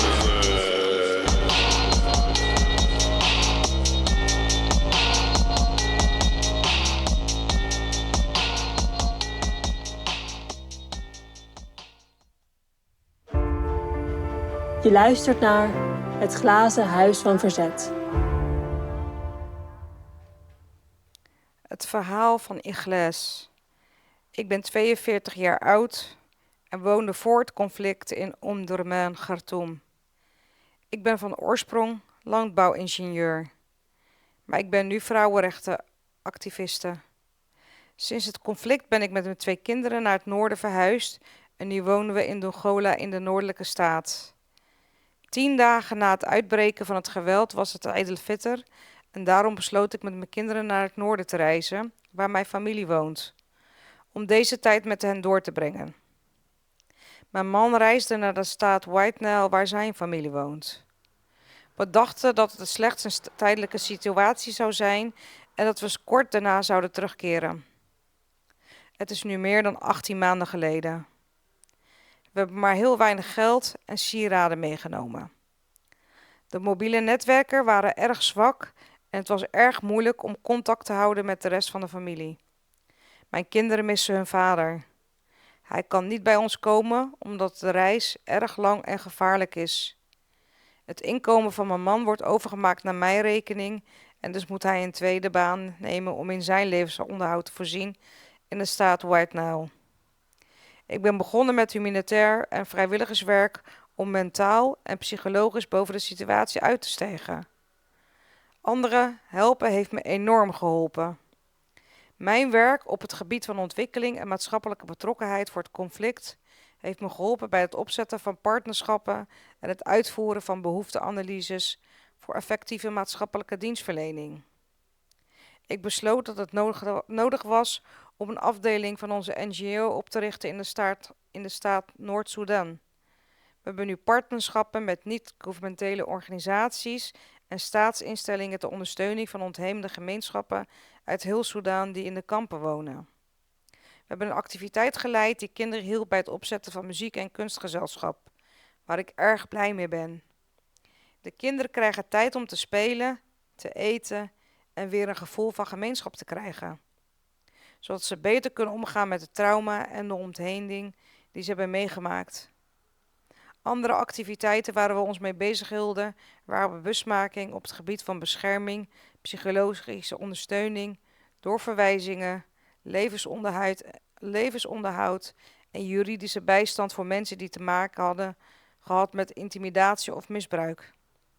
We hebben ook gezinnen ondersteund met activiteiten op het gebied van landbouw en veeteelt, vakgebieden waarin ik mijn master en doctoraat heb behaald. Ik heb ook geworsteld met het feit dat mijn kinderen thuis bleven en niet naar school gingen. Alle kinderen in de gemeenschappen leden hieronder. Niet alleen mijn kinderen. De kinderen konden nergens heen en velen werden erg agressief. Ik heb een campagne gevoerd bij de lokale raden om de scholen in de hele staat weer open te krijgen. Ik heb aangevoerd dat de hele situatie in de staat zou verbeteren als de scholen weer open zouden gaan. De scholen zijn nu weer open. We hebben ook samengewerkt met een aantal scholen en trainingen aangeboden aan de leraren. Ik denk dat zo'n verandering in het leven van zoveel mensen niet had kunnen bewerkstelligen als ik niet naar Omdurman was verhuisd. De meeste ontheemden met wie we werken zijn vrouwen en kinderen. Veel vrouwen in de getroffen gemeenschappen hebben een zware verantwoordelijkheid en hebben hun man en vader verloren of hebben hen achter moeten laten om veiligheid en bescherming te zoeken. Soedanese vrouwen moeten controle krijgen over hun leven en de macht om beslissingen te nemen. Intimidatie en misbruik, die heel vaak voorkomen, kunnen worden tegengegaan als vrouwen sterker zijn, mondiger worden en toegang hebben tot adequate en waardige mogelijkheden om in hun levensonderhoud te voorzien. Ik wil ervoor zorgen dat de stemmen van de Soedanese vrouwen worden gehoord, van degenen die worden geïntimideerd, van degenen die beperkte mogelijkheden hebben om hun in levensonderhoud te voorzien, en van degenen wie kinderen jarenlang geen onderwijs hebben genoten. Ik hoop echt dat we toegang krijgen tot kanalen om hun stemmen en dromen te delen. Ik ben Ikhlas. Hoor mijn verhaal. Deel mijn strijd.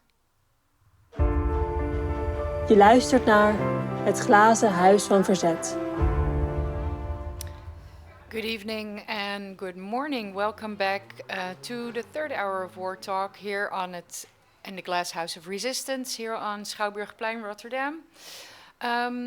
So before we get into crimes against women, I would like to address that you can donate, and all the money is going to different charities. The Pansi Foundation in the Congo, the Basanja Coalition, also active in Congo, the Hope Foundation, active in Palestina, and shout out to Ingrid Rollema, who is the chair of the Hope Foundation and a dear friend. Charity of the Heart, from the Heart, also active in Palestina. The People's Health Movement, active in Palestina.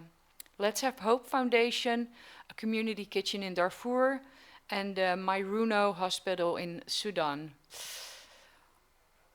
Georgia, welcome back again. Thanks. So in this third hour, we'll be talking about crimes against women and the LGBTQI plus community. Let's get into crimes against women. This is one of the things that you've been working on for a very long time, all these different types of crime. And of course, being a woman, that affects you. What type of, before we get into the technical part, what influence does that have on you as a person? I mean, I have so much privilege in my position that I can always be the viewer and the witness, and when you're a lawyer, also you're a bit of a constructor because you construct things for trial or construct arguments. So I always come from this place, but it probably changed my perception of power quite a bit, and made me think a lot about coercion and power, and how as women we live through daily instances where power, coercion, entitlement impacts the way we access our rights. So I think, if anything, it's made me think a lot about that. It's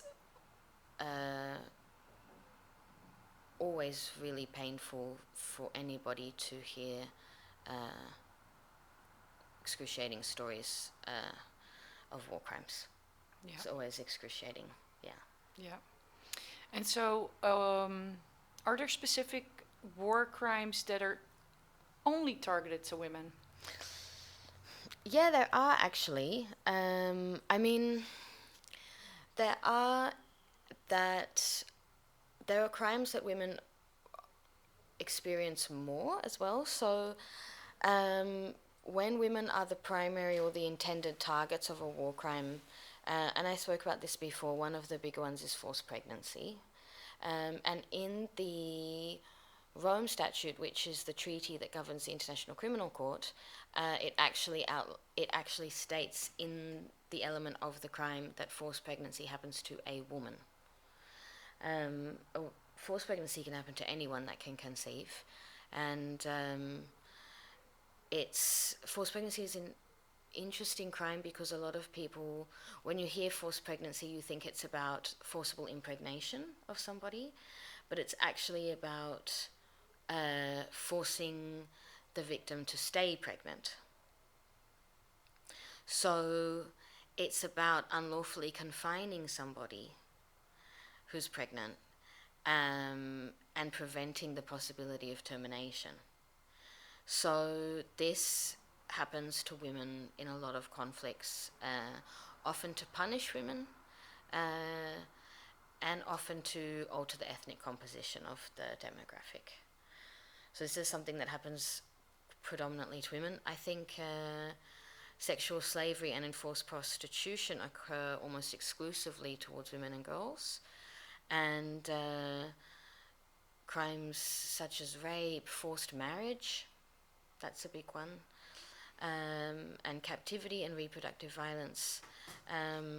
Women in general in war are really treated as property. So sexual slavery, forced prostitution, this is often something in war that happens to women, that they are taken captive and then given to soldiers or combatants as sort of rewards. Yes, it's quite common also. That gives something, the trophy wife, in a very different perspective. Yes, indeed. Yeah. So, yeah, and I think in international law we're increasingly recognising reproductive violence, which is great, which is a distinct cluster of harms that involves,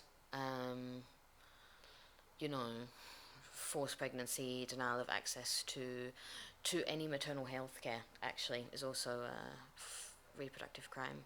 And attacks on maternity hospitals is also a reproductive crime, and coerced birth under detention. So there was reports of that happening in Gaza at some point, that women were being forced to give birth at checkpoints because they couldn't make it to hospitals, because they were being held up at checkpoints, yeah. So these are the sort of crimes that affect women predominantly. But sexual violence in particular happens to men and children as well.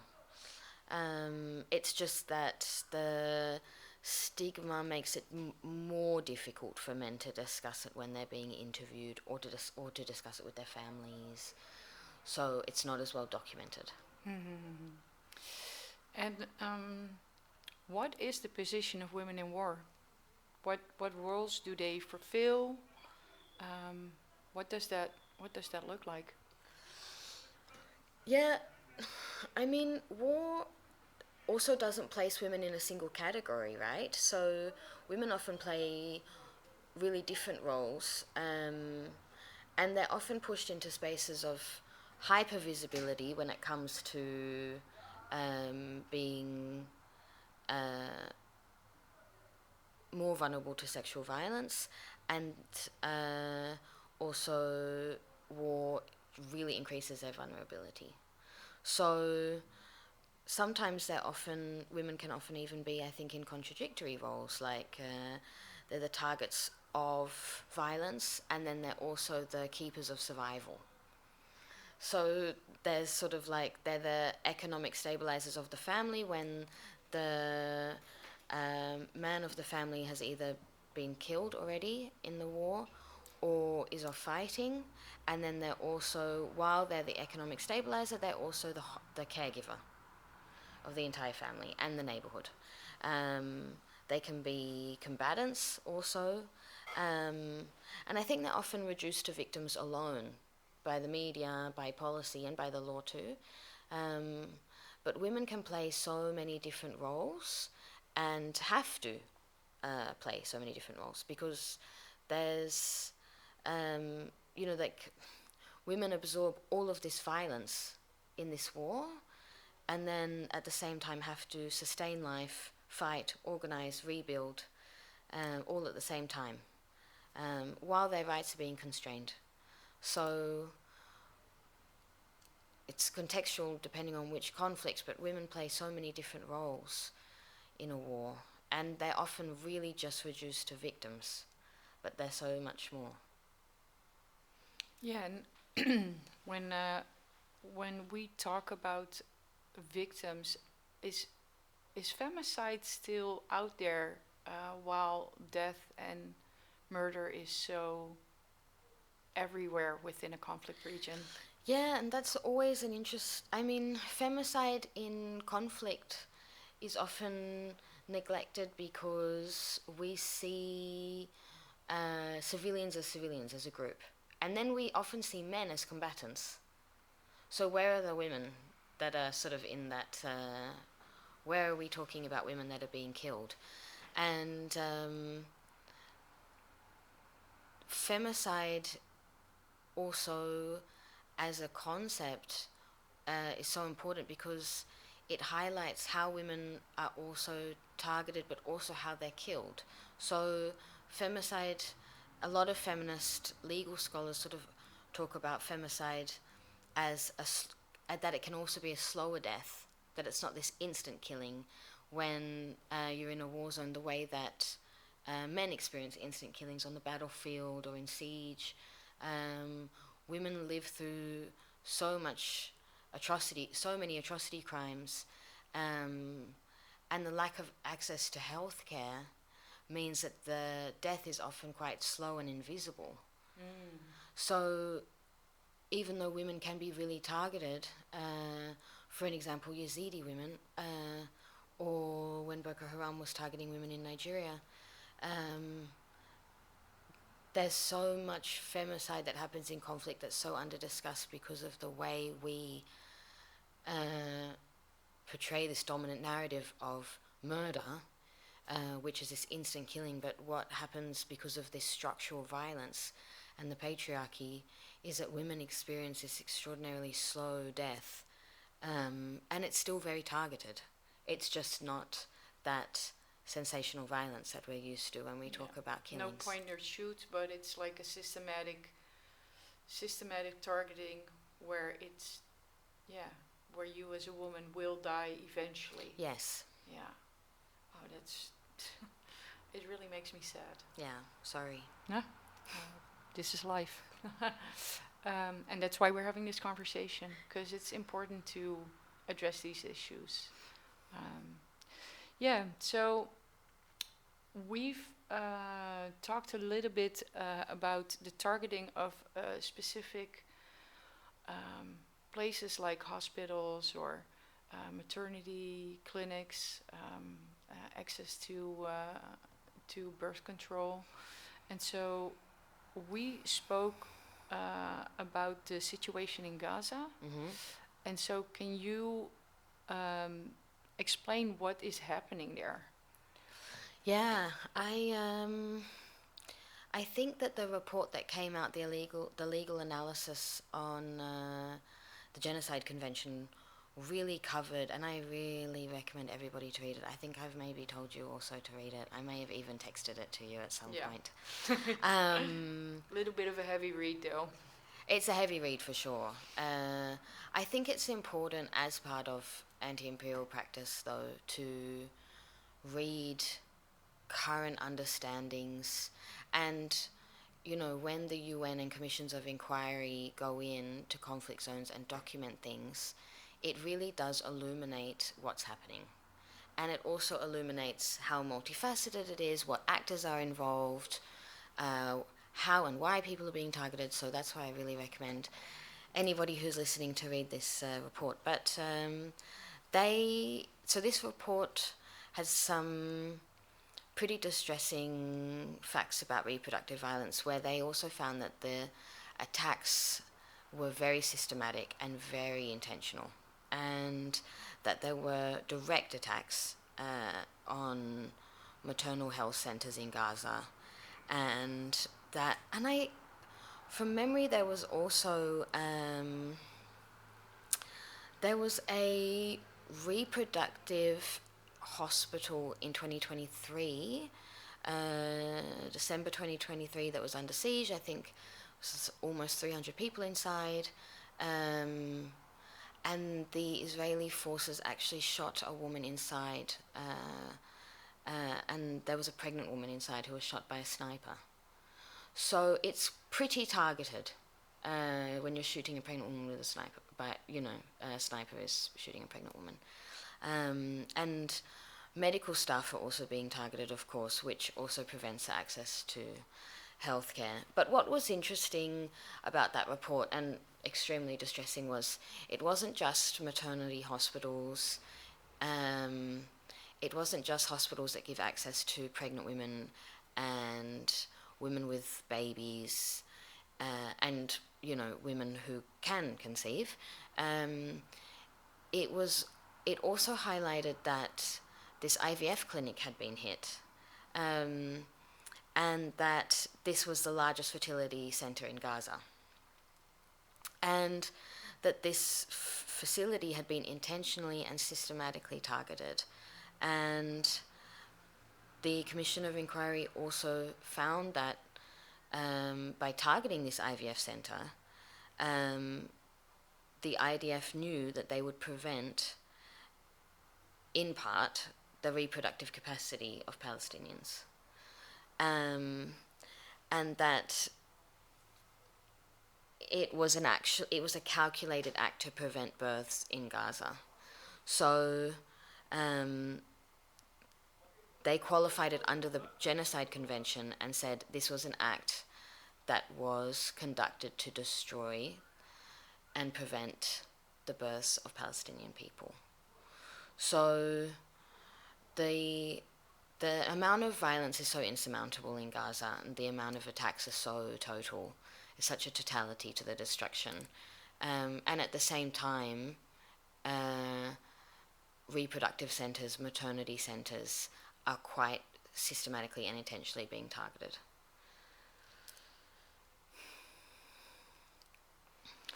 Yeah. So we'll move on to a little bit of music, and afterwards we'll have another story to be told by the storytellers here at het Glazen Huis van Verzet. Thank you so much for listening, and see you in a bit.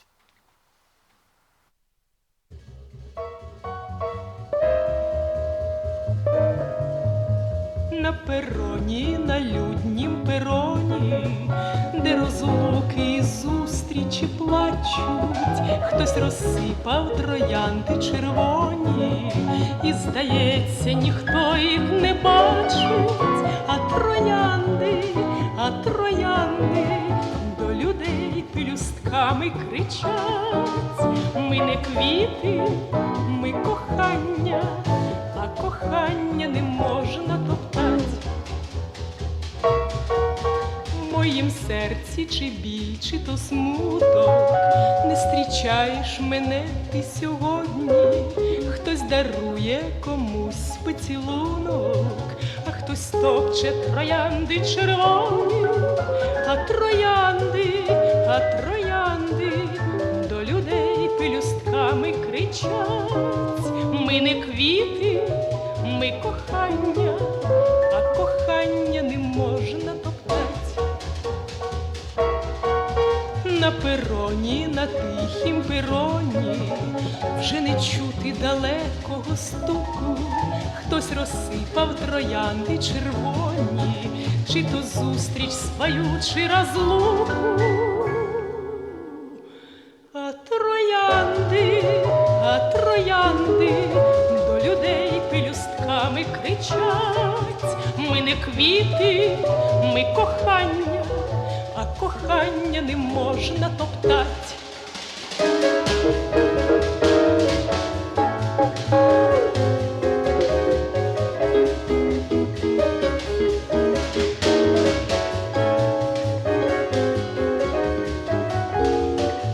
А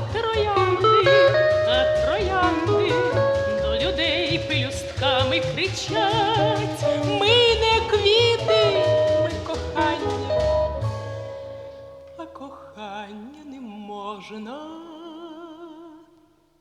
топтать.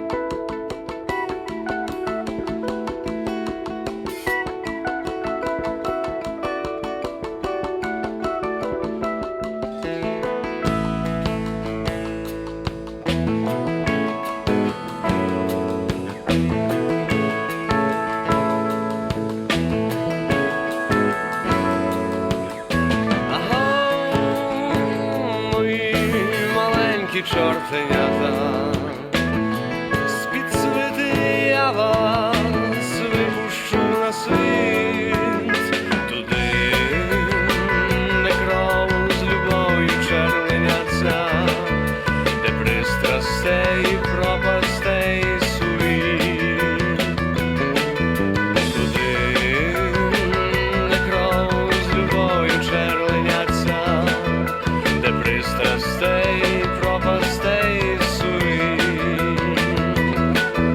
Отож на світ за діло чарувати, а мої маленькі чортенята, а мої маленькі чортенята, а мої маленькі чортенята.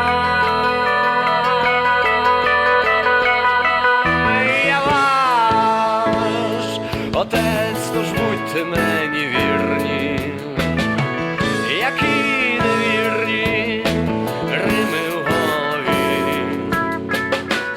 Але коли до серця ходять вірші, прекрасні, наче крила голубів, які тоді надії, які тоді надії.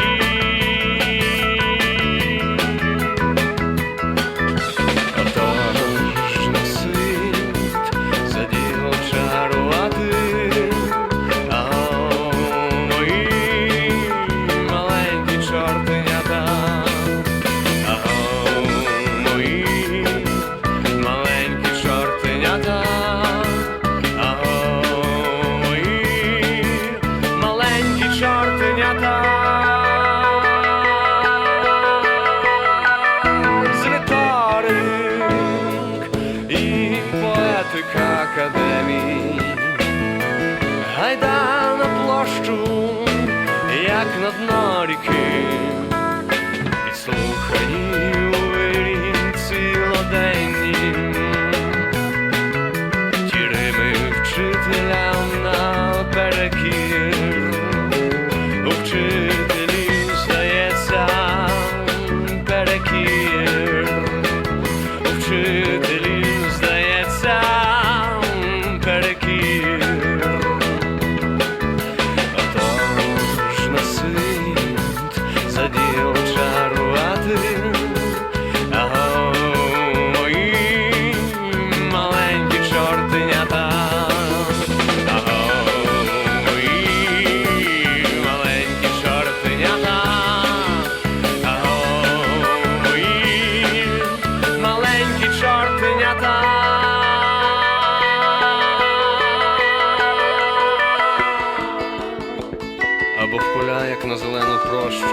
читати вірші травам і вітрам. І постарайтесь, я вас дуже прошу, щоб вітер тихі сльози витирав, щоб небо, нахилившись, наслухало, щоб завжди був натхненний соловій.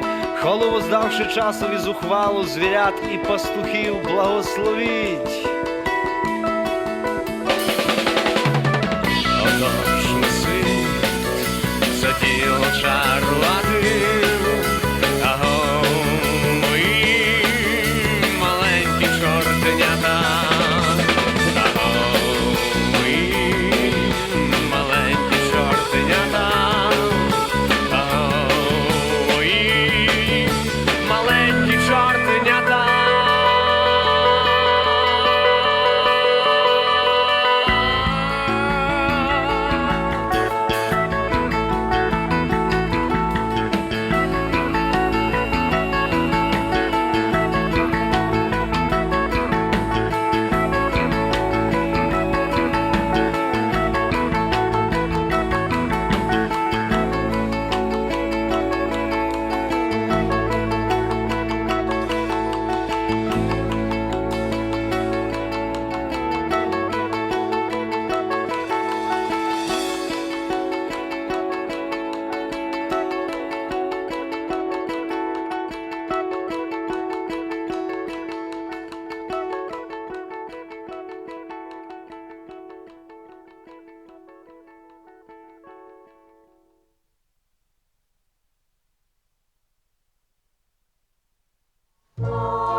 Сіножаті скосяться і пшениця вижнеться, плотонів червош пронесе. Дзвонить осінь в косаві, дзвонить осінь в вижниці, перестиглі яблука нам несе. Дзвонить осінь в косові, дзвонить осінь в вижниці, перестиглі яблука нам несе.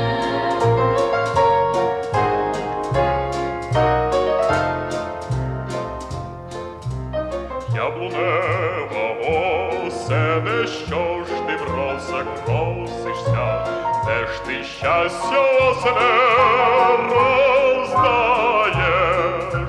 І гуляти хочеться, і женитись хочеться, а дівчат в Карпатах не стає.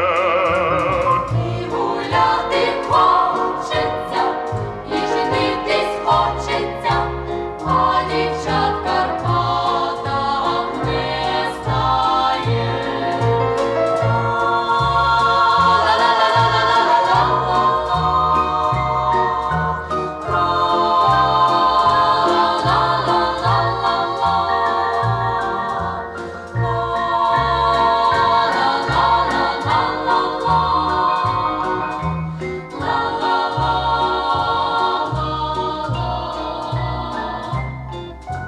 Сіножаті скосяться і пшениця вижнеться, лисячком засипляться сади. Може, мила в косаві, може, мила в вижниці, треба йти до осені, щоб знайти. Може, мила в косові, може, мила в вижниці, треба йти до осені, щоб знайти. Треба йти до осені, щоб знайти.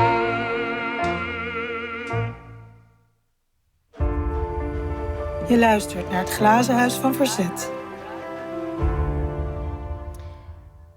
Het verhaal van een anonieme student. Ik ben 18 jaar oud. We woonden vroeger in Khartoum, in een zeer comfortabele omstandigheden. Godzijdank. We hadden een goed leven met mijn familie bestaande uit mijn moeder en vader. Mijn moeder was lerares en mijn vader was apotheker. Ons leven was stabiel. Ieder van ons had zijn eigen baan en ons leven verliep normaal. Maar nadat de oorlog begon, stond onze wereld op zijn kop en begonnen er overal problemen te ontstaan. We zaten 10 dagen lang opgesloten in huis, hongerig en niet in staat om naar buiten te gaan. De voedselvoorraad raakte met de dag op en het leven werd moeilijker dan we ons konden voorstellen. We aten de weinige dingen die er nog in huis waren. De ene dag vonden we iets te eten, de volgende dag niet. 10 dagen lang waren de Rapid Support Forces voor het huis gestationeerd. We konden niet naar buiten en zelfs niet bewegen. Toen de belegering intensiever werd, besloten we op een onverwachte manier naar buiten te gaan. We klommen over de muur van de buren, wat op zich al een avontuur was. Mijn moeder had wat geld verstopt en mijn vader was op dat moment aan het werk. En we wisten niet wat er met hem was gebeurd. We verlieten Khartoum en trokken richting Kosti, tijdens een reis vol vermoeidheid en ontberingen. De Rapid Support Forces hielden ons onderweg vele malen tegen en we leden 3 dagen lang honger, dorst en uitputting. 3 dagen later kwamen we aan in Kosti.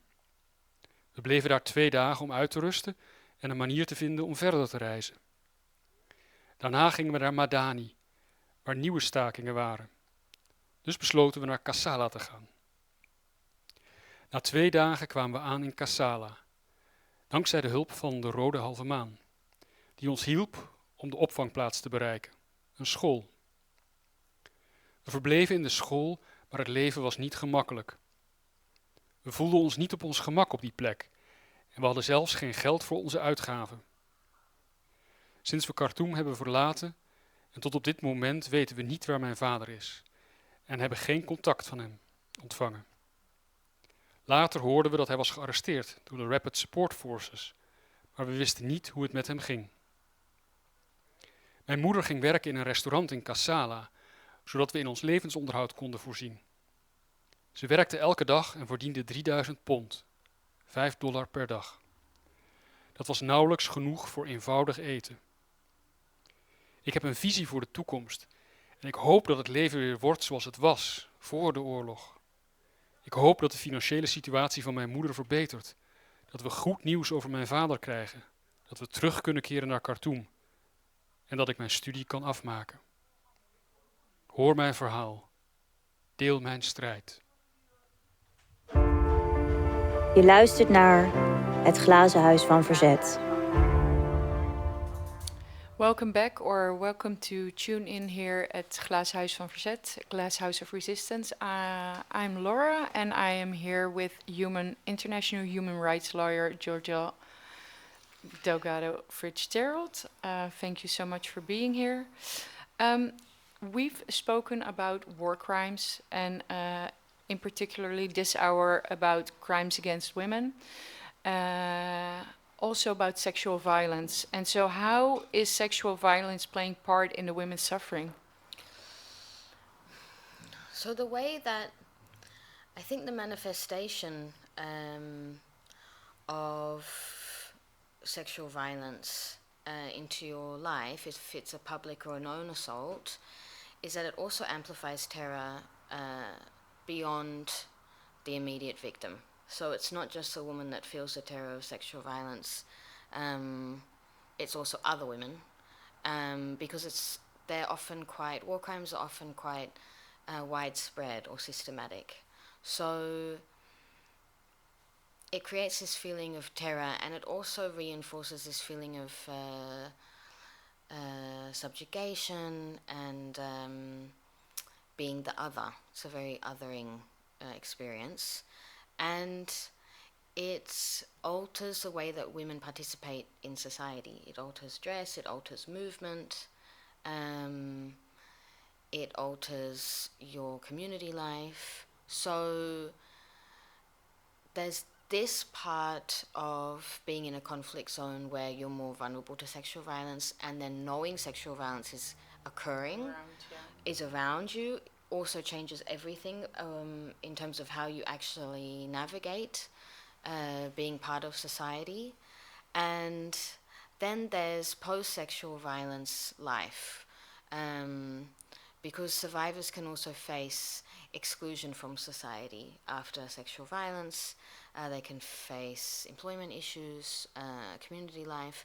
I remember with Yazidi women who had been raped by ISIS fighters, when they were forcibly married to ISIS fighters, when they were freed from ISIS occupation, it was really hard for Yazidi women to go back into the Yazidi community because they'd been married to ISIS fighters. And there was this idea that they had, because they had married them, they forcibly married. Forcibly married, absolutely. Yeah. But that just wasn't the understanding in the community, because it was just so misunderstood. Because I think also what happens with a lot of women in sexual slavery and forced marriage situations is when they return to the communities, and I've seen this in every conflict, a lot of the society's response is, you shouldn't have done that. Like, you should have just not done that. It would have been better to die. So there's a lot of honor and removal of honor when it's a public and a known assault. And that's so difficult during a conflict and post-conflict. And I think accountability measures, if they see sexual violence as an incidental, because I think a lot of people see sexual violence during war as this sort of, oh, that's just something that happens during war. You know, soldiers rape women, rape happens, rather than seeing it as a strategic weapon of war and a strategic act of violence. And so accountability mechanisms really have to make sure that they see the strategic element of sexual violence and how war really subjugates women through sexual violence. Otherwise, we fail victims. Yeah. Also, yeah. Yeah. There's one more group which is targeted specifically because they are part of that group, and that is the LGBTQI plus family. What crimes are inflicted on these people? Yeah, the documentation of war crimes affecting queer people is so underreported. Mm-hmm. It's really undocumented. It's a collective that hasn't been platformed very much in human rights documentation. It's definitely getting there. It's definitely changing. So see a lot of public executions, torture, and detention. These are really the crimes I've seen. I know in Syria, as an example, that ISIS was doing public executions of perceived gay men. So also a very public war crime, also as sort of a punishment and also a warning. Signaling. Right? Yes. Yeah. In occupied Kherson in Ukraine, Russian armed forces were detaining and arbitrarily arresting people, particularly men, but women too, actually, and then looking through their phones and looking for gay dating apps. Yes. Grindr as being part of... Yes, part of a war crimes trial. Yeah, indeed. So they were looking for queer dating apps, and if they had queer dating apps, they were detained and tortured and lived through ill and degrading and inhuman treatment. So it's a very... war also exacerbates discrimination, right? And when you have occupying authorities and armed forces with guns, discrimination really accelerates. And it's a very systematic form of discrimination. It's not the same as hate crimes. You know, it changes. So it's war crimes with a discriminatory element and a persecutory element rather than a hate crime. And but it's so undocumented. It's I do think it's changing, but it's a shame that it's so undocumented. And so, yeah, we talk about discrimination.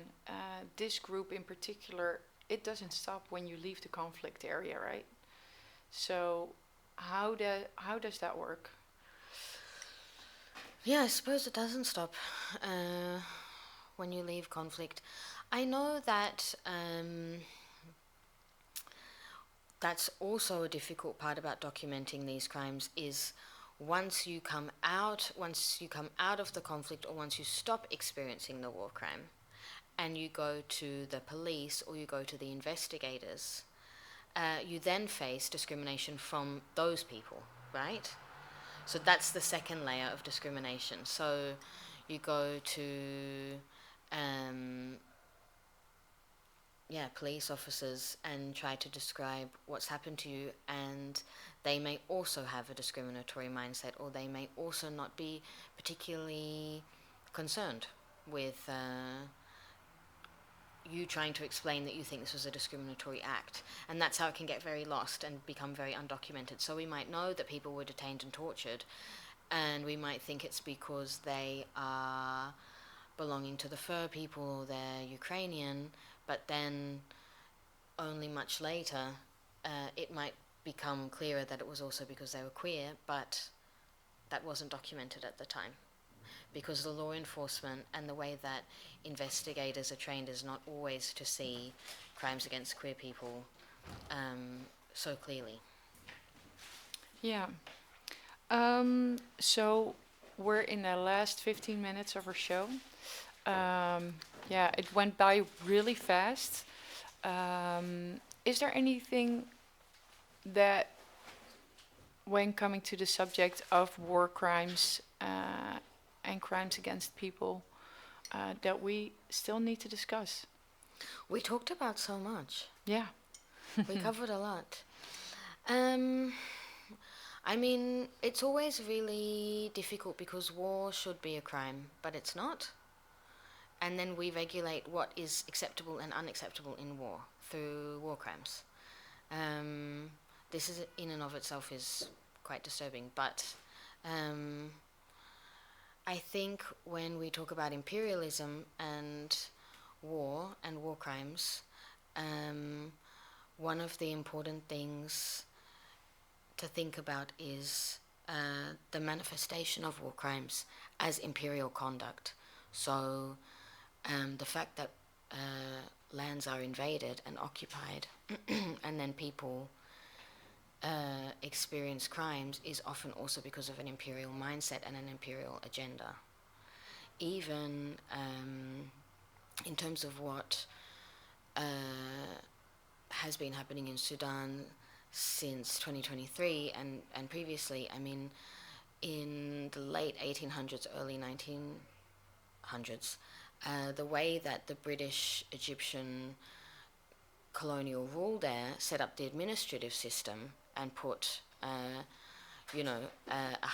racial hierarchy in Sudan has totally impacted the war and had a huge impact on the way that people of African descent have been racialized and the ethnic cleansing that's happened in Sudan, and that's because of imperialism. What happened in Rwanda, between the Hutus and the Tutsis, there was no ethnic difference between them or ethnic tensions between them before colonial rule. So imperial violence has really ongoing impacts even when we don't talk about it in those ways. And I think I'm just very grateful that I had the opportunity to talk about imperialism and war crimes. Yeah. Georgia Delgado Fitzgerald, thank you so much for elaborating on these subjects. It's a really difficult subject to talk about, but it's also important to do so. Today, I think we're in our 40th hour of Het Glazen Huis. We would like to thank everybody that is volunteering here, everybody that came by, everybody that's coming by, everybody that donated and listening at the moment. We thank you for your energy and for your perseverance. The Glass House of Resistance is not done yet. We will be here until Monday. I'm not sure what time anymore, but somewhere throughout the day. If you want to make a donation, please do so. And if there's anything else, there's also a chat room. You can talk to the people and talk to anybody that's listening at the moment. We will leave you with a few songs from the Ukraine. If you want to listen to the songs that you've heard here tonight, there is a playlist called War Talk Radio, and you'll be able to find that through Spotify. My name is Laura Makkenbach, and I would like to thank you so much for listening, and have a great day.